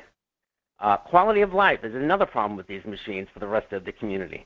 It appears that a few hours before the storm, any storm that's forecast, the air is full of the growling noise of leaf blowers, followed the very next day by more of the same. Wealthy New Yorkers aren't aware that they are being double billed for 2 cleanups, one after the storm would have sufficed and saved them on money and cut back on fossil fuel pollution. Some of us work here all week and would love to be able to sit outside after work, but can't do it because the heavy equipment is trying to fit in as many lawns as possible before dark. This is crazy. These machines are bad on so many levels that this should not be about somebody's ability to make money. Many cities all over the country have just banned these things totally. Before that happened, their hearings were attended by some of the landscaping companies who tell their employees to go speak at that public hearing and defend that machine despite their chances of becoming ill by using these. If we're really worried about somebody's income, then we should please consider how they will support their families when they become sick by using these blowers all day long. It's the long-term picture we need to focus on. I feel the proposal is modest. I wish it had been stronger. I'm also going to ask you to please give us the one Sunday, 1 day a week, as a day of peace. Again, this is not about the user. It's not about the homeowner or the employee. It's about the public safety issue that these machines have become, and the public nuisance they've always been, and the acknowledgement that they are deteriorating our quality of life. So thank you very much for hearing me out. I appreciate it very much. Thanks so much for taking the time to call us, Jim, and give us your comments. And happy holidays, everybody. Thank you so much, bye-bye. Jim. Bye. Do we have any other callers on the line? Yes, Michael? we do. One more. Unmuting this next caller right now. Good afternoon again. This is David Boot. I'd like to make a public comment with regard to your adoption of the long-awaited legislation to modify the code with regard to fences, gates, pillars, and walls. I think this legislation takes the record for longest gestation period from public hearing to the time of your acting on it, at least this resolution adopting it. The public hearing was held in May. The whereas clause states, the second whereas clause in the resolution that you're going to adopt today states that after considering the matter and the comments of the public at the time of the hearing, well, I know it's futile, but I'll do it anyway. I just wanted to make the observation that since May 7th, when there were a lot of public comments or some extensive public comments made by someone from the fencing industry, and I made some comments with regard to certain aspects of this legislation, I don't believe that the town board at any work session discussed the comments that were made at that public hearing and deliberated or debated or discussed them at all. I appreciate that sometimes having a public hearing is kind of an exercise in futility. That I don't know if the town board really is listening that well to what the public says. Anyway, I know that you'll adopt the resolution and it'll become effective. It'll go into law, and so be it. But it would have been nice if you had discussed at length at a work session sometime between May and December the comments that were raised at the time of the May 7th public hearing. That's it, and like everyone else, happy holidays, stay well, stay healthy, stay safe, and see you all next year. Thank you, David. And I just would say that, yes, the gestation period on this legislation has been quite long, and that probably is the reason why, as much as anything, why we didn't have further discussion, because we had discussed it at length numerous times. And I think we're confident that the draft that we have is at least ready to, as a starting point to changes in the legislation. And as you know, legislation can be adjusted and changed over time to account for other directions and policies. So thanks again for calling in, and happy holidays to you. Same to all of you. Bye-bye. Bye. We have any other callers on the line? No, we do not. Okay, at this point, I'd like to move on to the next part of the meeting, which is resolutions. And I believe Kathy Burke-Gonzalez, Councilwoman, do you have some resolutions to offer? I do, starting with Resolution 2020-1151, which is approval of the warrant. Claims total $1,427,105.69, and the utility warrant totals $25,613.62. Second. All in favor? Aye. Aye. All right, passed, carried. 2020-1152 is to update the full-time schedule for Human Services employee Corinne Wislius. Her full-time schedule went from 70 hours to 80 hours in the 2020 adopted budget, and this resolution is to memorialize that change. Second. All in favor? Aye. Aye. Aye. Passed and carried. 1153 is Diane Patrizio, Director of Human Services, requested that the titles of cook, assistant cook, and food service worker be regraded on the CSEA Schedule A to reflect the level of work performed and to attract and retain key personnel. So effective January 1st, 2021, we'll be regrading Deborah Cook, Diane Hallett Cook, Deborah Marisi, Assistant Cook, Rhonda Daniels, Assistant Cook, and Cheryl Moreland, Food Service Worker. Well deserved. Second. All in favor? Aye. Aye. Aye. Passed and carried. 1154, again, Diane Patrizio, Director of Human Services, requested that the title of Case Manager Spanish Speaking be regraded on the CSEA Schedule A to reflect the level of work performed and to attract and retain key personnel. So effective January 1st, 2021, Liliana Rodriguez will be graded grade 30, step 5. Second. All in favor? Aye. Aye. Passed and carried. 2020-1155 is to authorize a payment to Konica Minolta for a past due invoice for IT in the total amount of $3.62. Second. All in favor?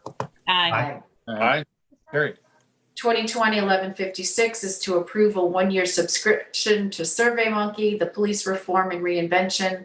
A collaborative committee recommends conducting a survey in both English and Spanish as one avenue to engage the public and assess the community's needs and desires in regards to the function of the East Hampton Town Police Department. Both the committee and the town's IT department recommend utilizing SurveyMonkey to conduct this survey. So we're looking to purchase a one-year subscription in the amount of $384. Second. All in favor? Aye. Aye. Aye. Passed and carried.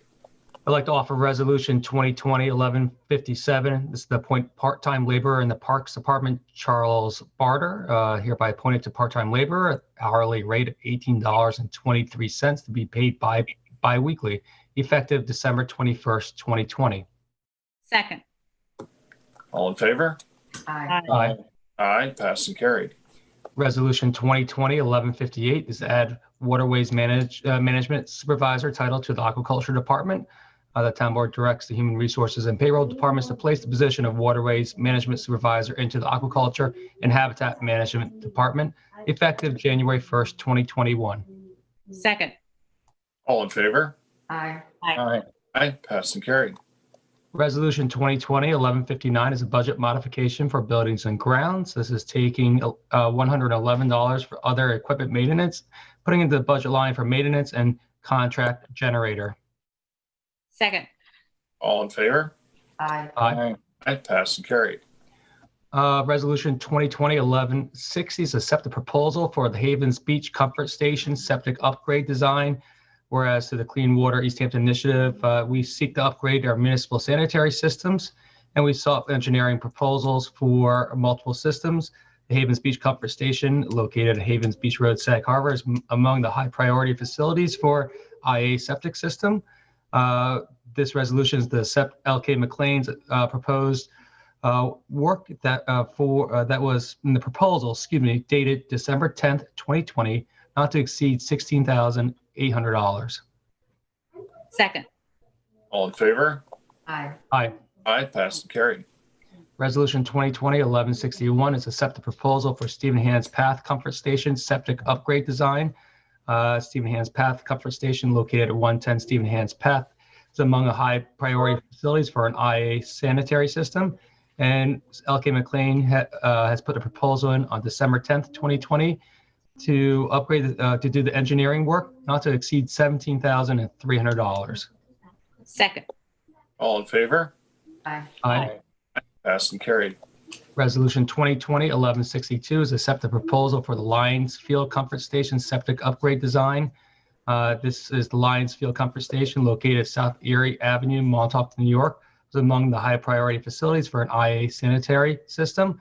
LK McLean put in a proposal on December 11th, 2020, and the work to be performed for designing for such systems not to exceed $13,000. Second. Favor? Aye. Aye. Aye. Passed and carried. 2020-1163 is accept the proposal for the Kirk Park Comfort Station septic upgrade design.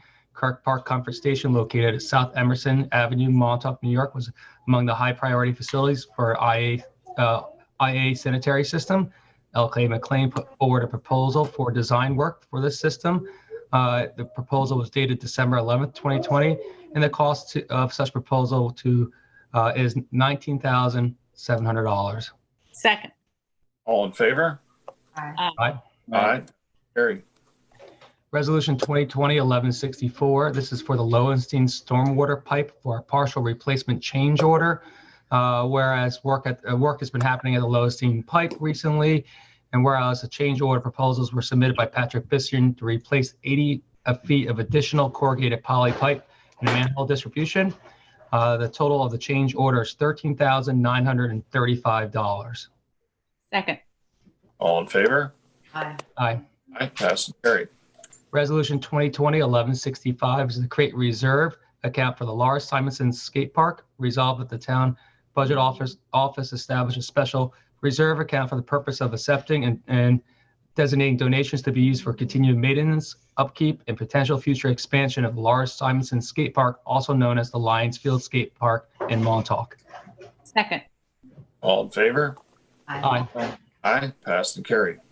Resolution 2020-1166 is William Shea Trust grant of a scenic and conservation easement. This is to schedule a public hearing, and the public hearing will be Thursday, January the 7th and it should say 2021, January 7th, 2021 at 2 p.m. or as soon thereafter.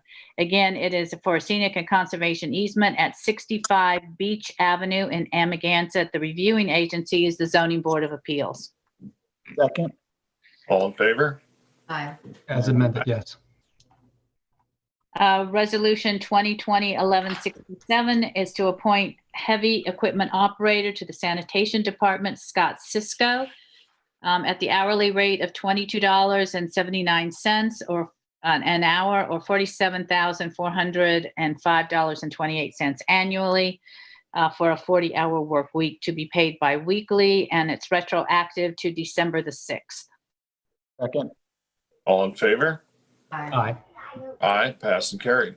Resolution 2020-1168 is to accept security and undertaking for urban renewal parcel 6F and EH10, and it is for Jeremy Morton, map 156, block 4, for lots 34 through 38. The undertaking is for $13,800. Second. All in favor? Aye. Aye. Passed and carried.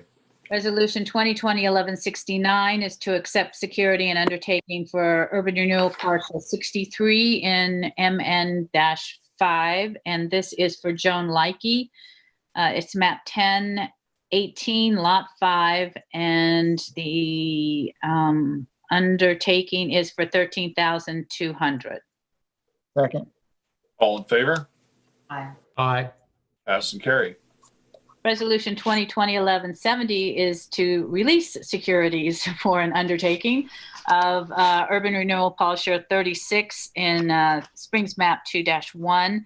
A report has been received from the town's consulting engineer approving road work in certain urban renewal areas. And this is to Samantha Moser at 55 Gardner's Lane. It will be for $13,500. Second.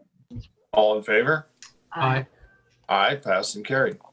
Resolution 2020-1171 is a budget modification for renewable energy Long Island. The Resolution 2020-630 authorized the town supervisor to enter into an agreement with Renewable Energy Long Island for the provision of services in accordance with the contracts for an RFP EH 2020-103 in the amount not to exceed $65,000, and for the continuing of services within the terms of the existing agreement, resulting in no increase to the original amount. We are now moving from outside professional 500, let's see, have I got that right?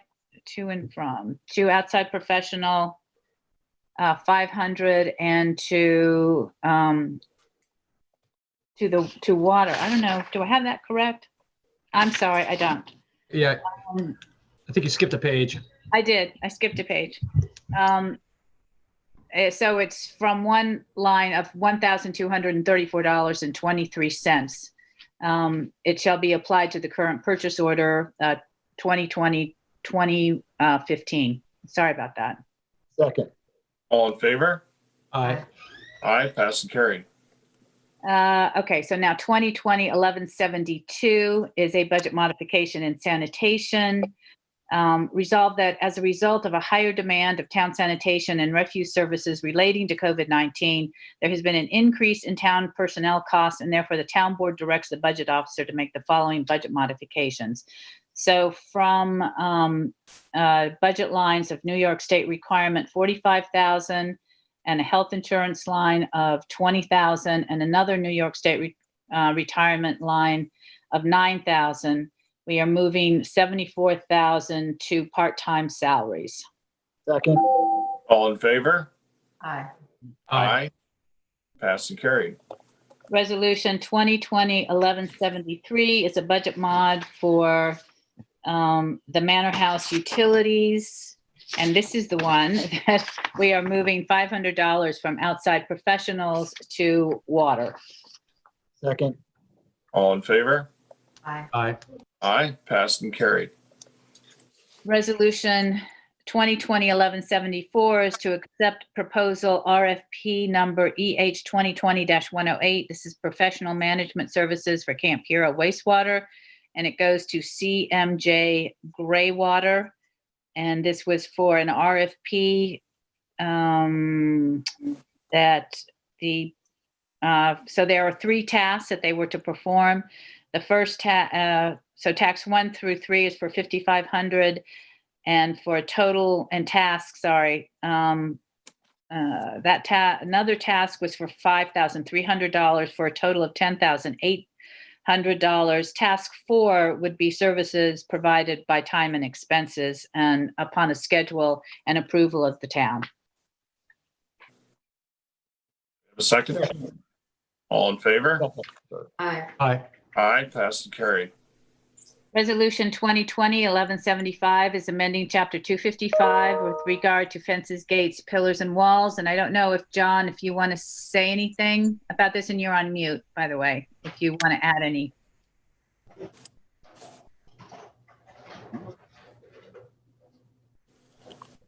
I don't know if John's trying to add something. No, I don't really have anything to add to it. You had the hearing already, and this is just Okay. the hearing. So process. I did want to say a little bit about what David Buda said.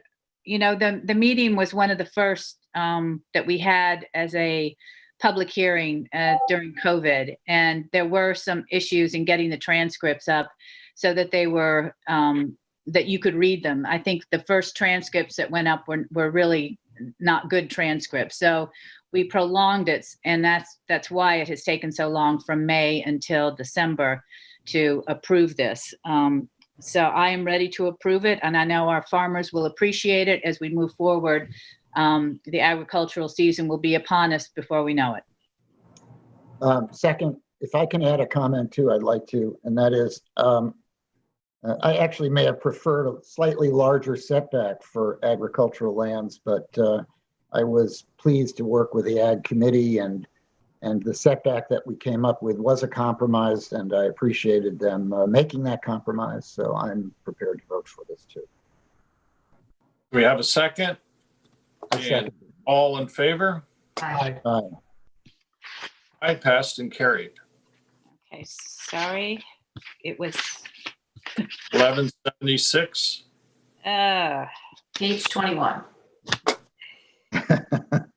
Thank you. 2020-1176 is to adopt the fleet efficiency policy that we discussed several times, and want to thank Lauren Steinberg and John Jilnicki for getting this on the agenda today.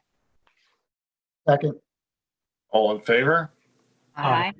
Aye, passed and carried.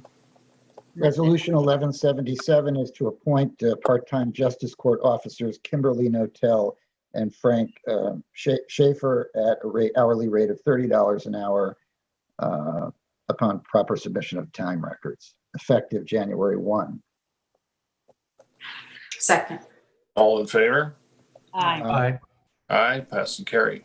Resolution 1178 is to regrade some titles in the assessor's office. They would be regraded.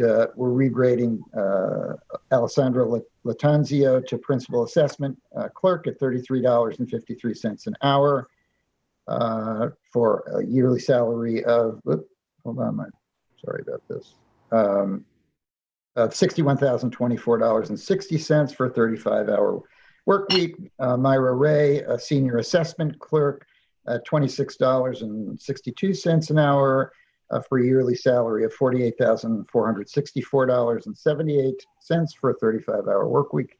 And Karen Kaserly, assistant assessment assistant at $24.48 for a total of $44,557.24 for a 35-hour work week. Maxine Nathaniel, assessment assistant at $24.48, totaling $38,191.92 for 30 hours.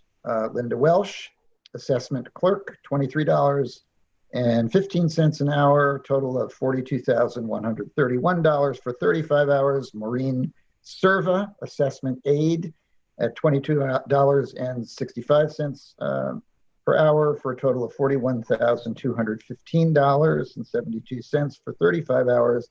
And Linda Emilio, real property recorder, $24.15 per hour for a total of $43,956.64 for 35-hour week.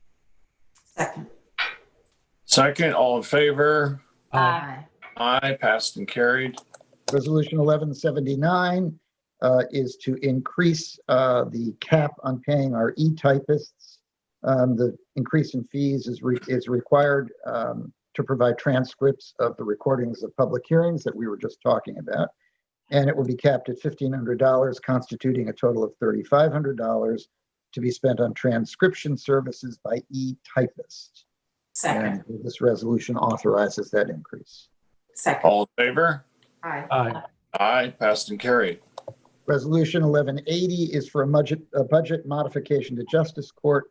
We're moving money from books and publications in the amount of $1,000 to the budget line for office expense in the amount of $1,000.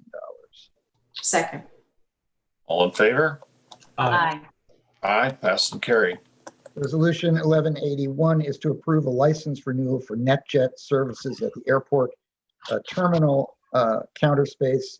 And as the public probably knows at this point, that the town of East Hampton is legally obligated to accommodate aeronautical providers whenever possible, and it comes from one of the grant assurances which is imposed on the airport.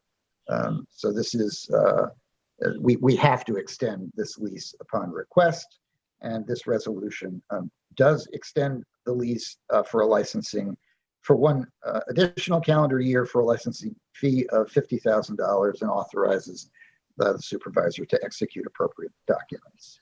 Second. All in favor? Aye. Aye, passed and carried. Resolution 1182 is to approve a transfer and estoppel certificate. This involves a hangar on the airport, and the ownership is going to be transferred, and the current owner has been asked to sign an estoppel certificate confirming that the current tenant of the condominium is not in default of the lease and approving the transfer. And again, this is something that we routinely do, and the current owner is in good standing. Second. All in favor?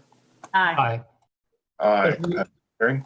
Resolution 1183 is to retain HMMH for operations and noise complaint analysis in 2020.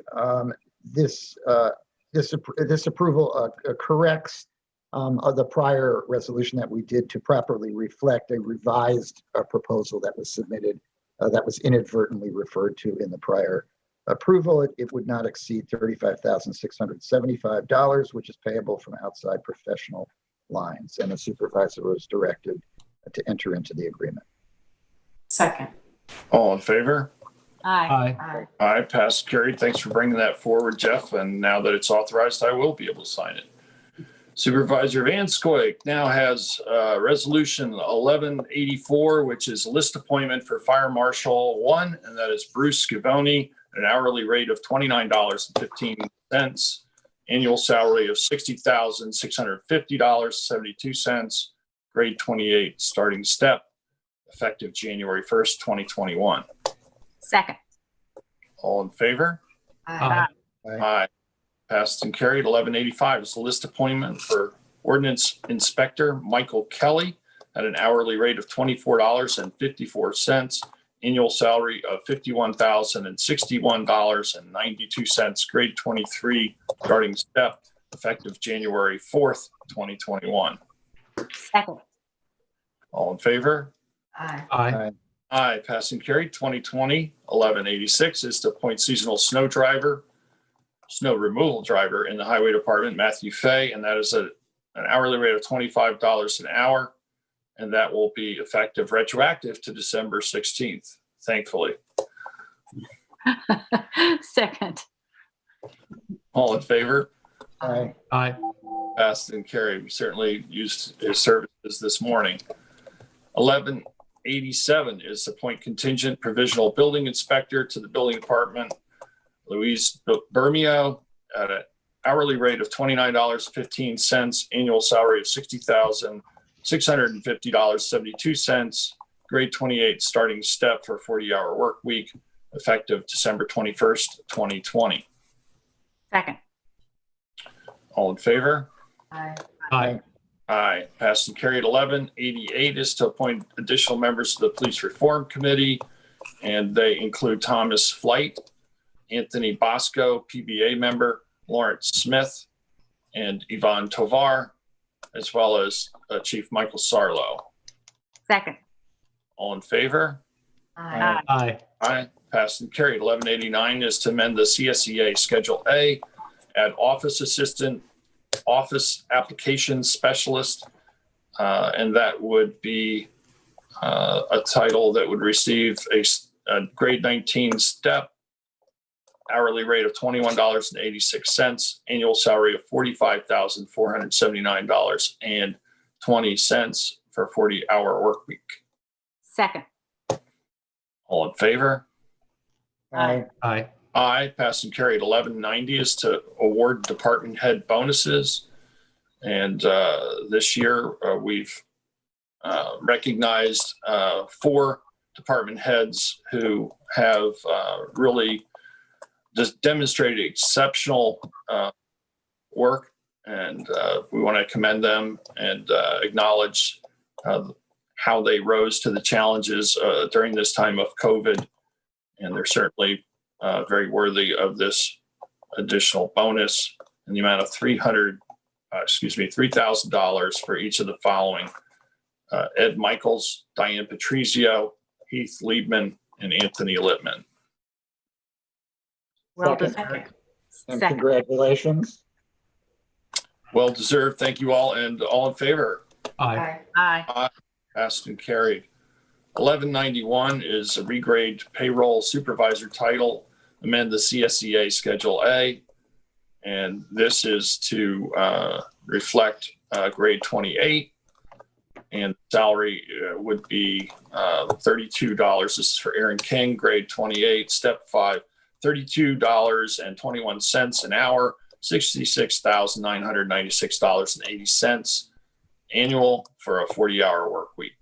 Second. All in favor? Aye. Aye. Passed and carried. 1192 is regrade paralegal title, amend CSEA Schedule A.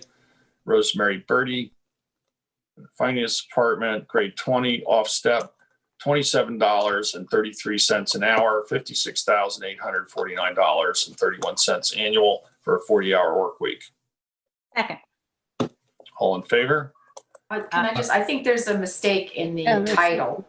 The title, she's not a It really- paralegal. Paralegal, it should be finance department, budget and finance department. It should be as senior amended. office assistant, I believe. Oh, Right. that's And wrong. it shouldn't be, and it's not human, yeah. Senior office assistant, Then the next paragraph says senior accountant. clerk, actually is what it is. Very great. So how are we amending this? That's a really good question. I'm not actually sure how we're amending this. So Maybe- perhaps we can get an answer before the end of the Yeah, meeting, maybe someone can text us and we'll come or back. email us. We'll come back to 1192 then. I'll move on to 1193. This is a regrade the building maintenance supervisor to amend the CSEA Schedule A. And that is for Severo Christofich, grade 29 off step, $34.78 an hour, annual salary of $72,342.61 for a 40-hour work week. Second. All in favor? Aye. Aye. Aye, pass and carried. 1194 is a regrade for the associate administrative title. Amend CSEA Schedule A.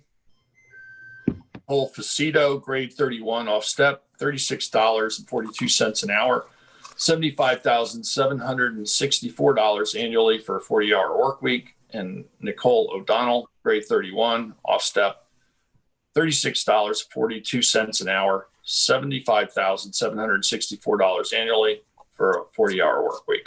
Second. All in favor? Aye. Aye, passed and carried. 1195 is to set the minimum wage increase for part-time employees to hourly rate of $14, and that's effective December 31st, 2020. Second. All in favor? Aye. Aye. Aye, passed and carried. 1196 is termination of part-time East Hampton Town Police Department employees. That's Ryan Bono, Senior Traffic Control Officer, November 30th, 2020, and Dawn Portel, School Crossing Guard, November 2nd, 2020. Second. All in favor? Aye. Aye. Aye, passed and carried. 1197 is a notice to bidders, EH 20-037, annual generator maintenance contract bid, available December 17th, 2020. The bid's due back on January 14th, 2020. Second. And all in favor? Aye. Passed and carried. 1198 is stipulation of settlement, personnel matters, and that is resolved that the stipulation will award Ms. Bambrick a sum of $24,500 with her counsel receiving payment in the amount of $13,000 paid directly by the town. Second. All in favor? Aye.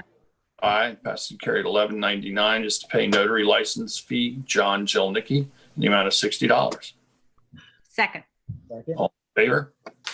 Aye. Aye. Carried. 1200 is to adopt the Suffolk County multi-jurisdictional hazard mitigation plan. We had a discussion of that at the last work session. It was presented by Emergency Preparedness Coordinator Bruce Bates. I'm sorry, second. Second. All in favor? Aye. Aye. Passed and carried. 1201 is to authorize maintenance agreement with the East Hampton Town Police Department for 2021. This is for annual maintenance of computer equipment, Total Technology Solutions in the amount of $21,740 for the calendar year of 2021. Second. All in favor? Aye. Aye. Aye, passed and carried. 1202 is to approve temporary tower, Stephen Hand's Path, and this is with Verizon. We had work session discussions about this. They also are seeking a permanent tower at the location of Stephen Hand's Path and Route 27. And this will allow coverage under an emergency basis until such time that either the tower is approved or denied. Second. All in favor? Aye. Aye.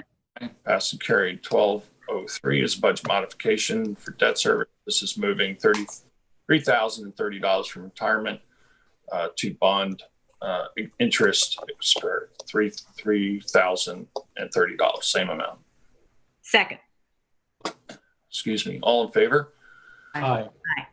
Passed and carried. 1204 is a budget modification for the Ordinance Enforcement Department. This is moving $2,400 from travel conferences and dues to, PM shift. This is night differential in the amount of $2,400. Second.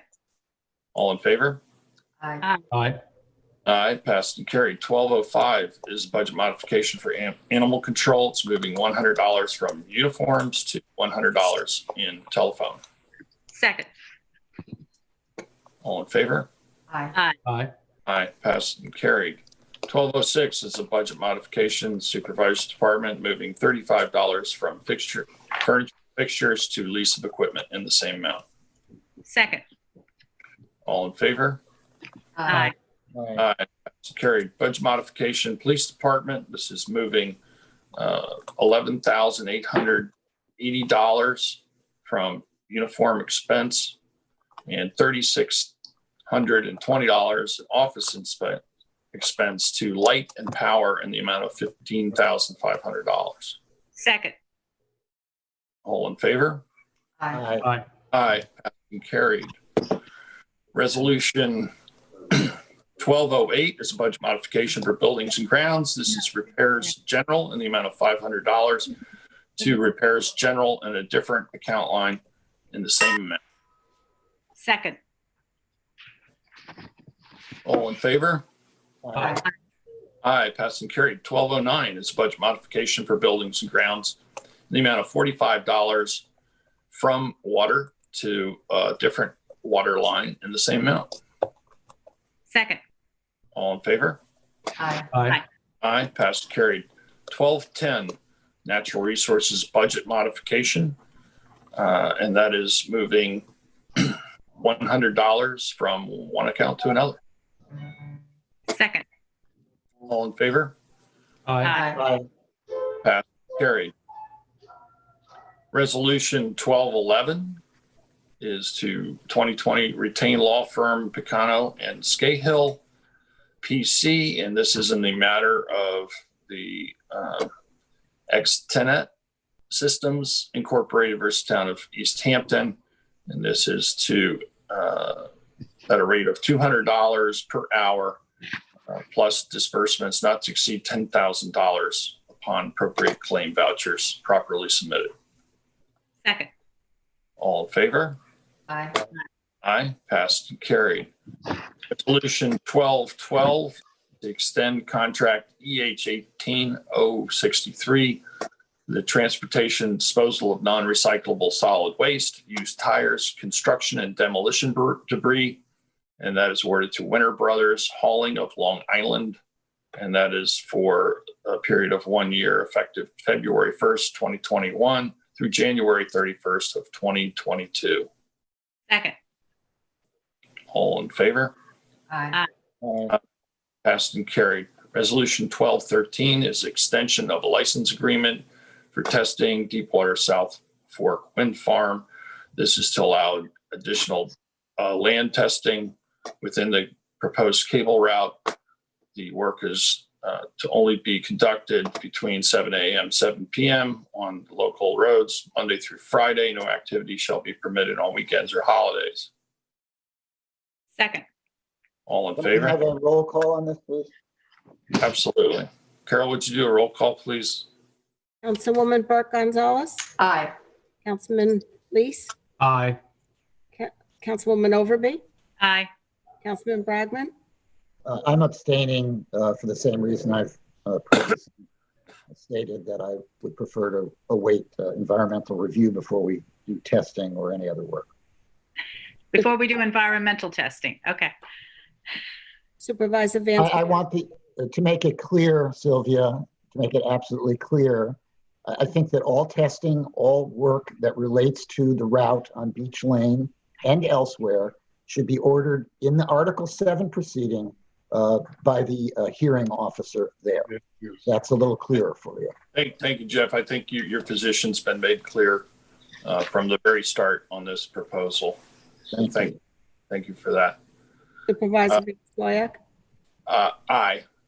Thank you. Passed and carried. Resolution 1214 is a proposal for services. This is actuarial consulting due to Actuarial Consulting LLC, an amount not to exceed $3,500. And this is to propose for the purpose of performing the actuarial review for the police retirement system. Second. All in favor? Aye. Aye. Aye, passed and carried. And Carol, I believe you have the correct language for resolution 1192. I do. Her title is Senior Account Clerk, and I will make that amendment in the two other places. So second amended. Thank you. All in favor? You're welcome. Aye. Aye, passed and carried. Do we have any other resolutions, first of all? Thought we had a walk on. John, you're muted. Yes, John. Sorry, there was the one resolution for the MOU for Friends of Georgia. Okay. And do we have that? I don't have that in front of me. It was emailed around earlier. Should I resend it? Or Carol, if you don't I have a don't copy? think it was, I don't think it was emailed as today. John, why don't you just read it to us? Okay, I have to pull it up. Hold on.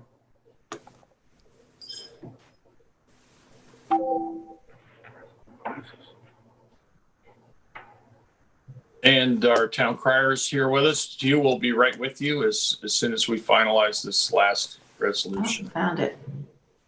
Let's see. Okay. So that was the one you sent, John, at 10:37 this morning?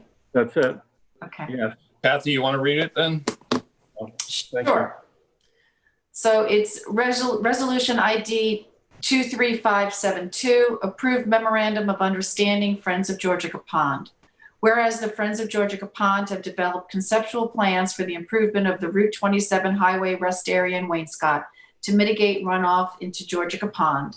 And whereas the Friends of Georgia Pond now wish to move forward towards developing final plans and specifications for improvements to the Route 27 rest stop area, the project. And whereas the town board supports the efforts of the Friends of Georgia Pond and is willing to assist in their efforts to complete the project by assisting in the process to retain consultants to finalize plans and specifications for the project and to utilize, to the extent available and to the extent approved by the CPF Water Quality Review Committee, Community Preservation Water Quality Funds, or some other funds as the town board may determine in its discretion. Now therefore be it resolved that the town board hereby approves a memorandum of understanding to assist Friends of Georgia Pond in moving the project forward, to obtain final plans and specifications for improvements to the Route 27 rest stop in Wainscott in order to minimize runoff into Georgia Pond, and authorizes the supervisor to sign the same, subject to the review and approval of the town attorney. Second. Do I have a second? Second. All in favor? Aye. Aye. Aye, passed and carried. And I believe our town crier has rejoined the meeting. You? I have, Welcome. Mr. Supervisor. Why don't you all tell me or tell the viewers your favorite Christmas memory, and then I'll finish. How's that? Well, that's terrific. Who would you like to go first? Well, let's start with Councilwoman Gonzalez. We always do. Okay, so, a lot to choose from. But when my son was young, and it's funny, we brought up with Pat DeRosa's proclamation that he played with John Coltrane. Burke's middle name is Coltrane, after the tenor saxophonist. And a couple days before Christmas, he comes running down the stairs to Joe and I, very exuberant, that he had just had a dream that Santa brought him drums, an entire drum set for Christmas. Now, Joe and I knew that that was on his wish list, but we also, our kids heard lots of times growing up that you don't always get what you want, you get what you need. So we had made the decision that Burke was not going to get a drum set for Christmas. But when he came down and he said, Mom, Dad, they were green and they were by the tree. And we looked at each other and we called up Michael Clark at the music store on North Main Street. And again, 2 days before Christmas, overnighted an entire set of drums so that when our son came down the stairs on Christmas morning, that dream would come true. Wow. You deserve a parenting medal for that Oh one. my God. And then we put them in the man room, and whenever his, when we had them way through middle school into high school, whenever his buddies came over, everybody would take a turn at the drums. So. Which is why most parents are reluctant to give their children drums. Right. Exactly. All right. Very good. Councilman Lee. Sorry. Yes. Hi, Hugh. Just with being with family, honestly, this is going to be a different year for me. I got 3 little girls over here right now playing around the Christmas tree, and unfortunately, we're not going to see our families. Growing up, it was either going to Chicago with Rachel's family or North Carolina, my sister's house, or, when I was really young, being here, we would all go to the Buckout's house with the Trowbridges and the Barnetts and the Carabines, and we would all just sit around and talk, and it became a family traditions that we would just be with family and friends, and that's what really gets to me. Going to football games or trips on Christmas is sometimes fun too, but the love of family and being with them, it's going to be missed this year. Truly, it really, really is going to be. David, when you mentioned the Trowbridges, I could hear Deo Trowbridge playing the Christmas carols and other songs on the piano. The moment he did.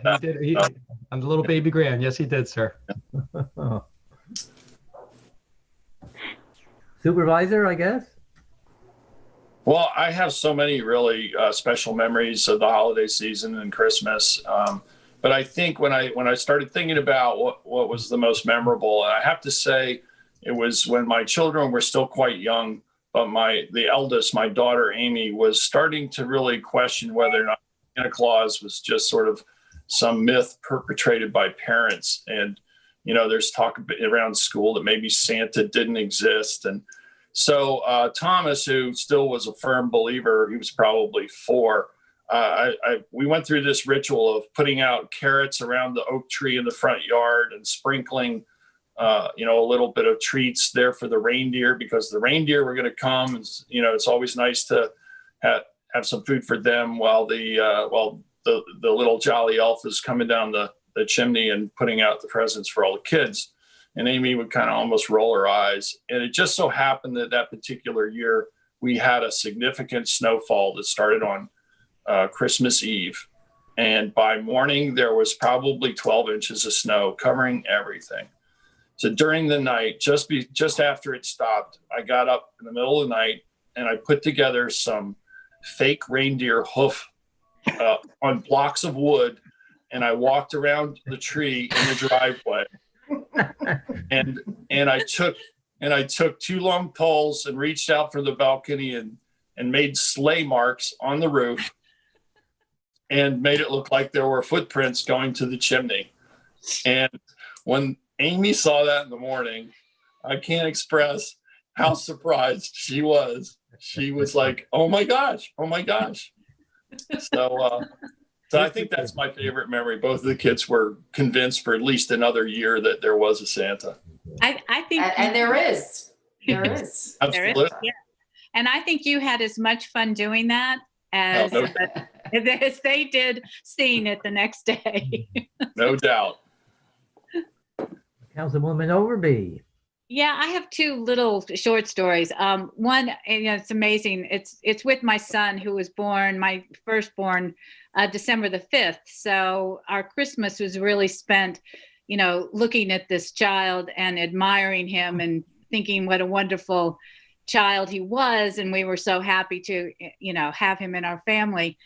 And then he turned into a teenager. And of course, all of that love is challenged when you get to be a teenager. But I will remember sitting by a Christmas tree that first year with him. And it was just special to have a baby at Christmas time or in that era. And one thing I remember about Christmas, and I I always try to remember how my grandmother described a Christmas when she was a little girl. She lived on the plains in Colorado, in Holly, Colorado. And her big Christmas gift in her stocking was an orange. And she couldn't believe that you could get an orange in winter. And so she remembered that through her entire life and told us that story over and over again. And it just brings us back to the reality of what Christmas is about. Now we move on to Happy Hanukkah. Thank you. Well, actually, my memory of Hanukkah is fairly simple, and I was a little bit reminded of it by Rabbi Josh Franklin and something he posted recently, because it reminded me that when my son was very young, he was highly energetic and a bit obstreperous. And when I showed him how to light the candles, it contained the exact recipe, combining the perfect amount of danger with the perfect amount of concentration. So it really captured his interest to put matches and candles in his hand. And it all worked out. We didn't burn the house down. And I was also thinking about some of my own experiences. When I was 16, I was away at school, and the school was, much to the surprise of my parents, because it was my idea. But the school was a Presbyterian school and rather serious. So we went to chapel every day, and we went to church on Sunday. It was the first time I'd ever been to church services regularly. And I wore a suit as well. So that was two firsts. And at some point, I got some prodding from home to go in and ask if maybe I could go to a Jewish ceremony, since I was, I was Jewish. And, I was 16 and I went to the dean, and he said, we'll consider that. I'll take it to the board. And he called me back a week later and he said, we've decided to grant your request. We're going to let you go to a Jewish services. He said, we only have one condition. I said, what's that? He said, you have to go to church on Sunday as well. So I said, I think I realized early on that I was not headed for a degree in theology or comparative religion. So I thanked him and said, no. And it's the reason today that I know the word so well, to a mighty fortress is our God, and a whole bunch of other hymns. And I just wanted to offer one other thought on a more serious note. When I was very little, we had one prayer in temple that I always liked, and I'd like to repeat it here today. Maybe not as a prayer, but as sort of a wish for everybody. And it goes like this. It's a prayer for peace. And it says, grant us peace, the most precious gift of the eternal source of peace, and give us the will to proclaim its message to all the peoples of the earth. Bless our country, that it may always be a stronghold of peace and an advocate among the nations of the world. May contentment reign within our borders, health and happiness within our homes, strengthen the bonds of friendship among the inhabitants of all lands, and may the love of peace hallow every home and every heart. Blessed is the eternal that lives within us, and blessed is the source of peace for us all. And that is my wish to all our friends and neighbors as we emerge from this rather difficult and contentious time. And I'm keeping in mind what my bumper sticker says, that Sylvia so well executed, that we're all in the same boat. And I wish us all the peace we need and deserve. Thank you very much, Jeff. That was beautiful, Jeff. Will you forward that very much around? I can. Okay, now, Jeff, that means this Sunday you're going to the Presbyterian Church? No, I'm kidding. In a suit? I know the drill, I'll tell you that. Well, they took attendance. I might add, they took attendance at school. You could not skip it. Well, unlike Councilwoman Gonzalez, my parents didn't get me what I wanted for Christmas. Every Christmas, I'd come down and look for the train set. I never got it, all right? But what they did do is in February, I got either the chicken pox or the measles. I can't remember. And I missed the second grade picture in Miss Phillips' class. That's when they took the class picture. So my parents went in with Donald Nielsen's parents, and they got me the APBA Major League Baseball game. This is a baseball game that you play with cards and dice. I don't know if you ever heard of Stratomatic. That's the most famous one, but this one is even better.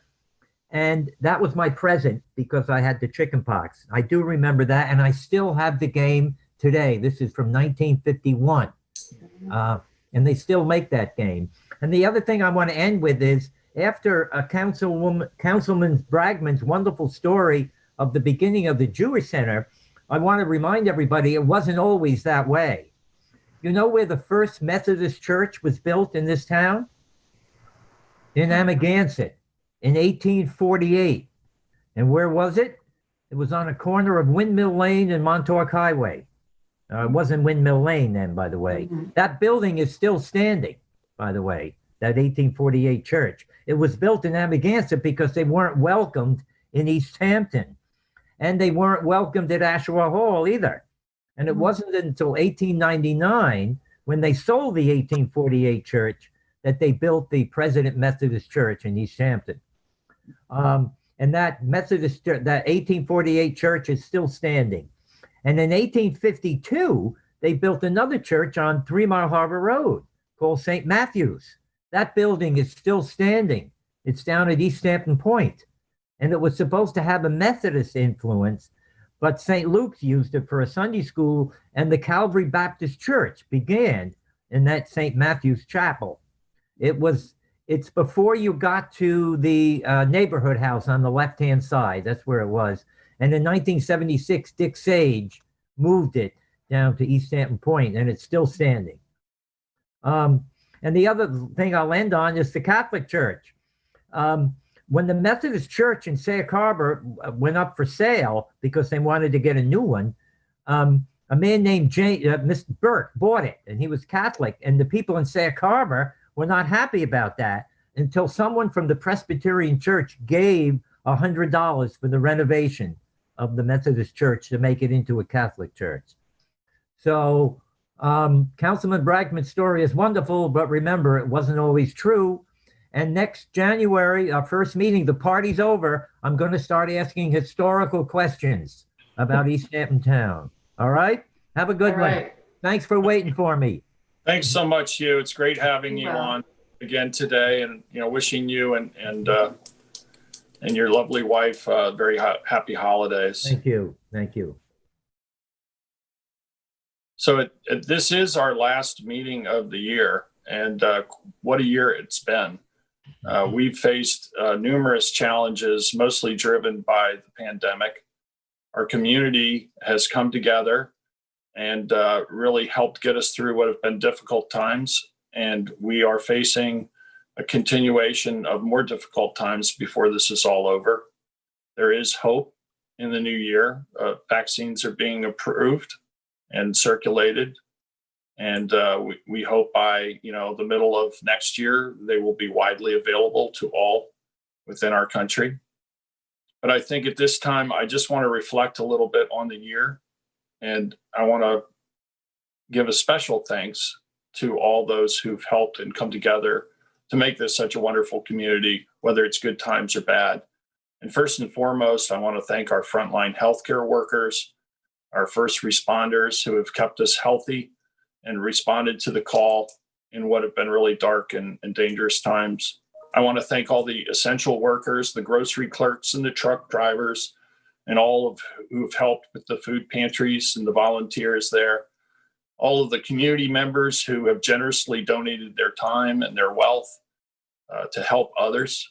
And I'm particularly grateful to all of the dedication of our town workers and managerial staff, the support that I've had from my fellow board members, and especially my personal staff, Joanne Pilgrim and Ann Bell. We really do live in a remarkable town, and it's an honor and a privilege to serve, whether it's good times or bad. And I just want to wish everybody a very safe and happy holiday this year, and hopeful for a better new year. So wishing you all the very best. And again, thank you to my fellow colleagues and staff members and for getting us through to this point. It's really been a difficult but remarkable journey. So thank you all. Thank you, Peter. Thanks to everybody. Happy holidays. Take care, everyone. and we'll see you in the new year. You too. Thank you. Is there a motion to close? I'll entertain a motion to close. Thank you, Mike. Motion to close. Mike, thank you for being on top. We're all too emotional here. It's just, we don't want to say goodbye. Usually it's the clerk that reels us back in, but I thought maybe you were going to say something else. I was giving you a second. I was giving a chance for others, but motion to close. I see Mike's ready to go. I'll entertain a motion to close. Motion to close. All in favor? Aye. Aye, passing carried. Thanks again, everyone. Stay Stay well, safe. everyone. Peace, everyone.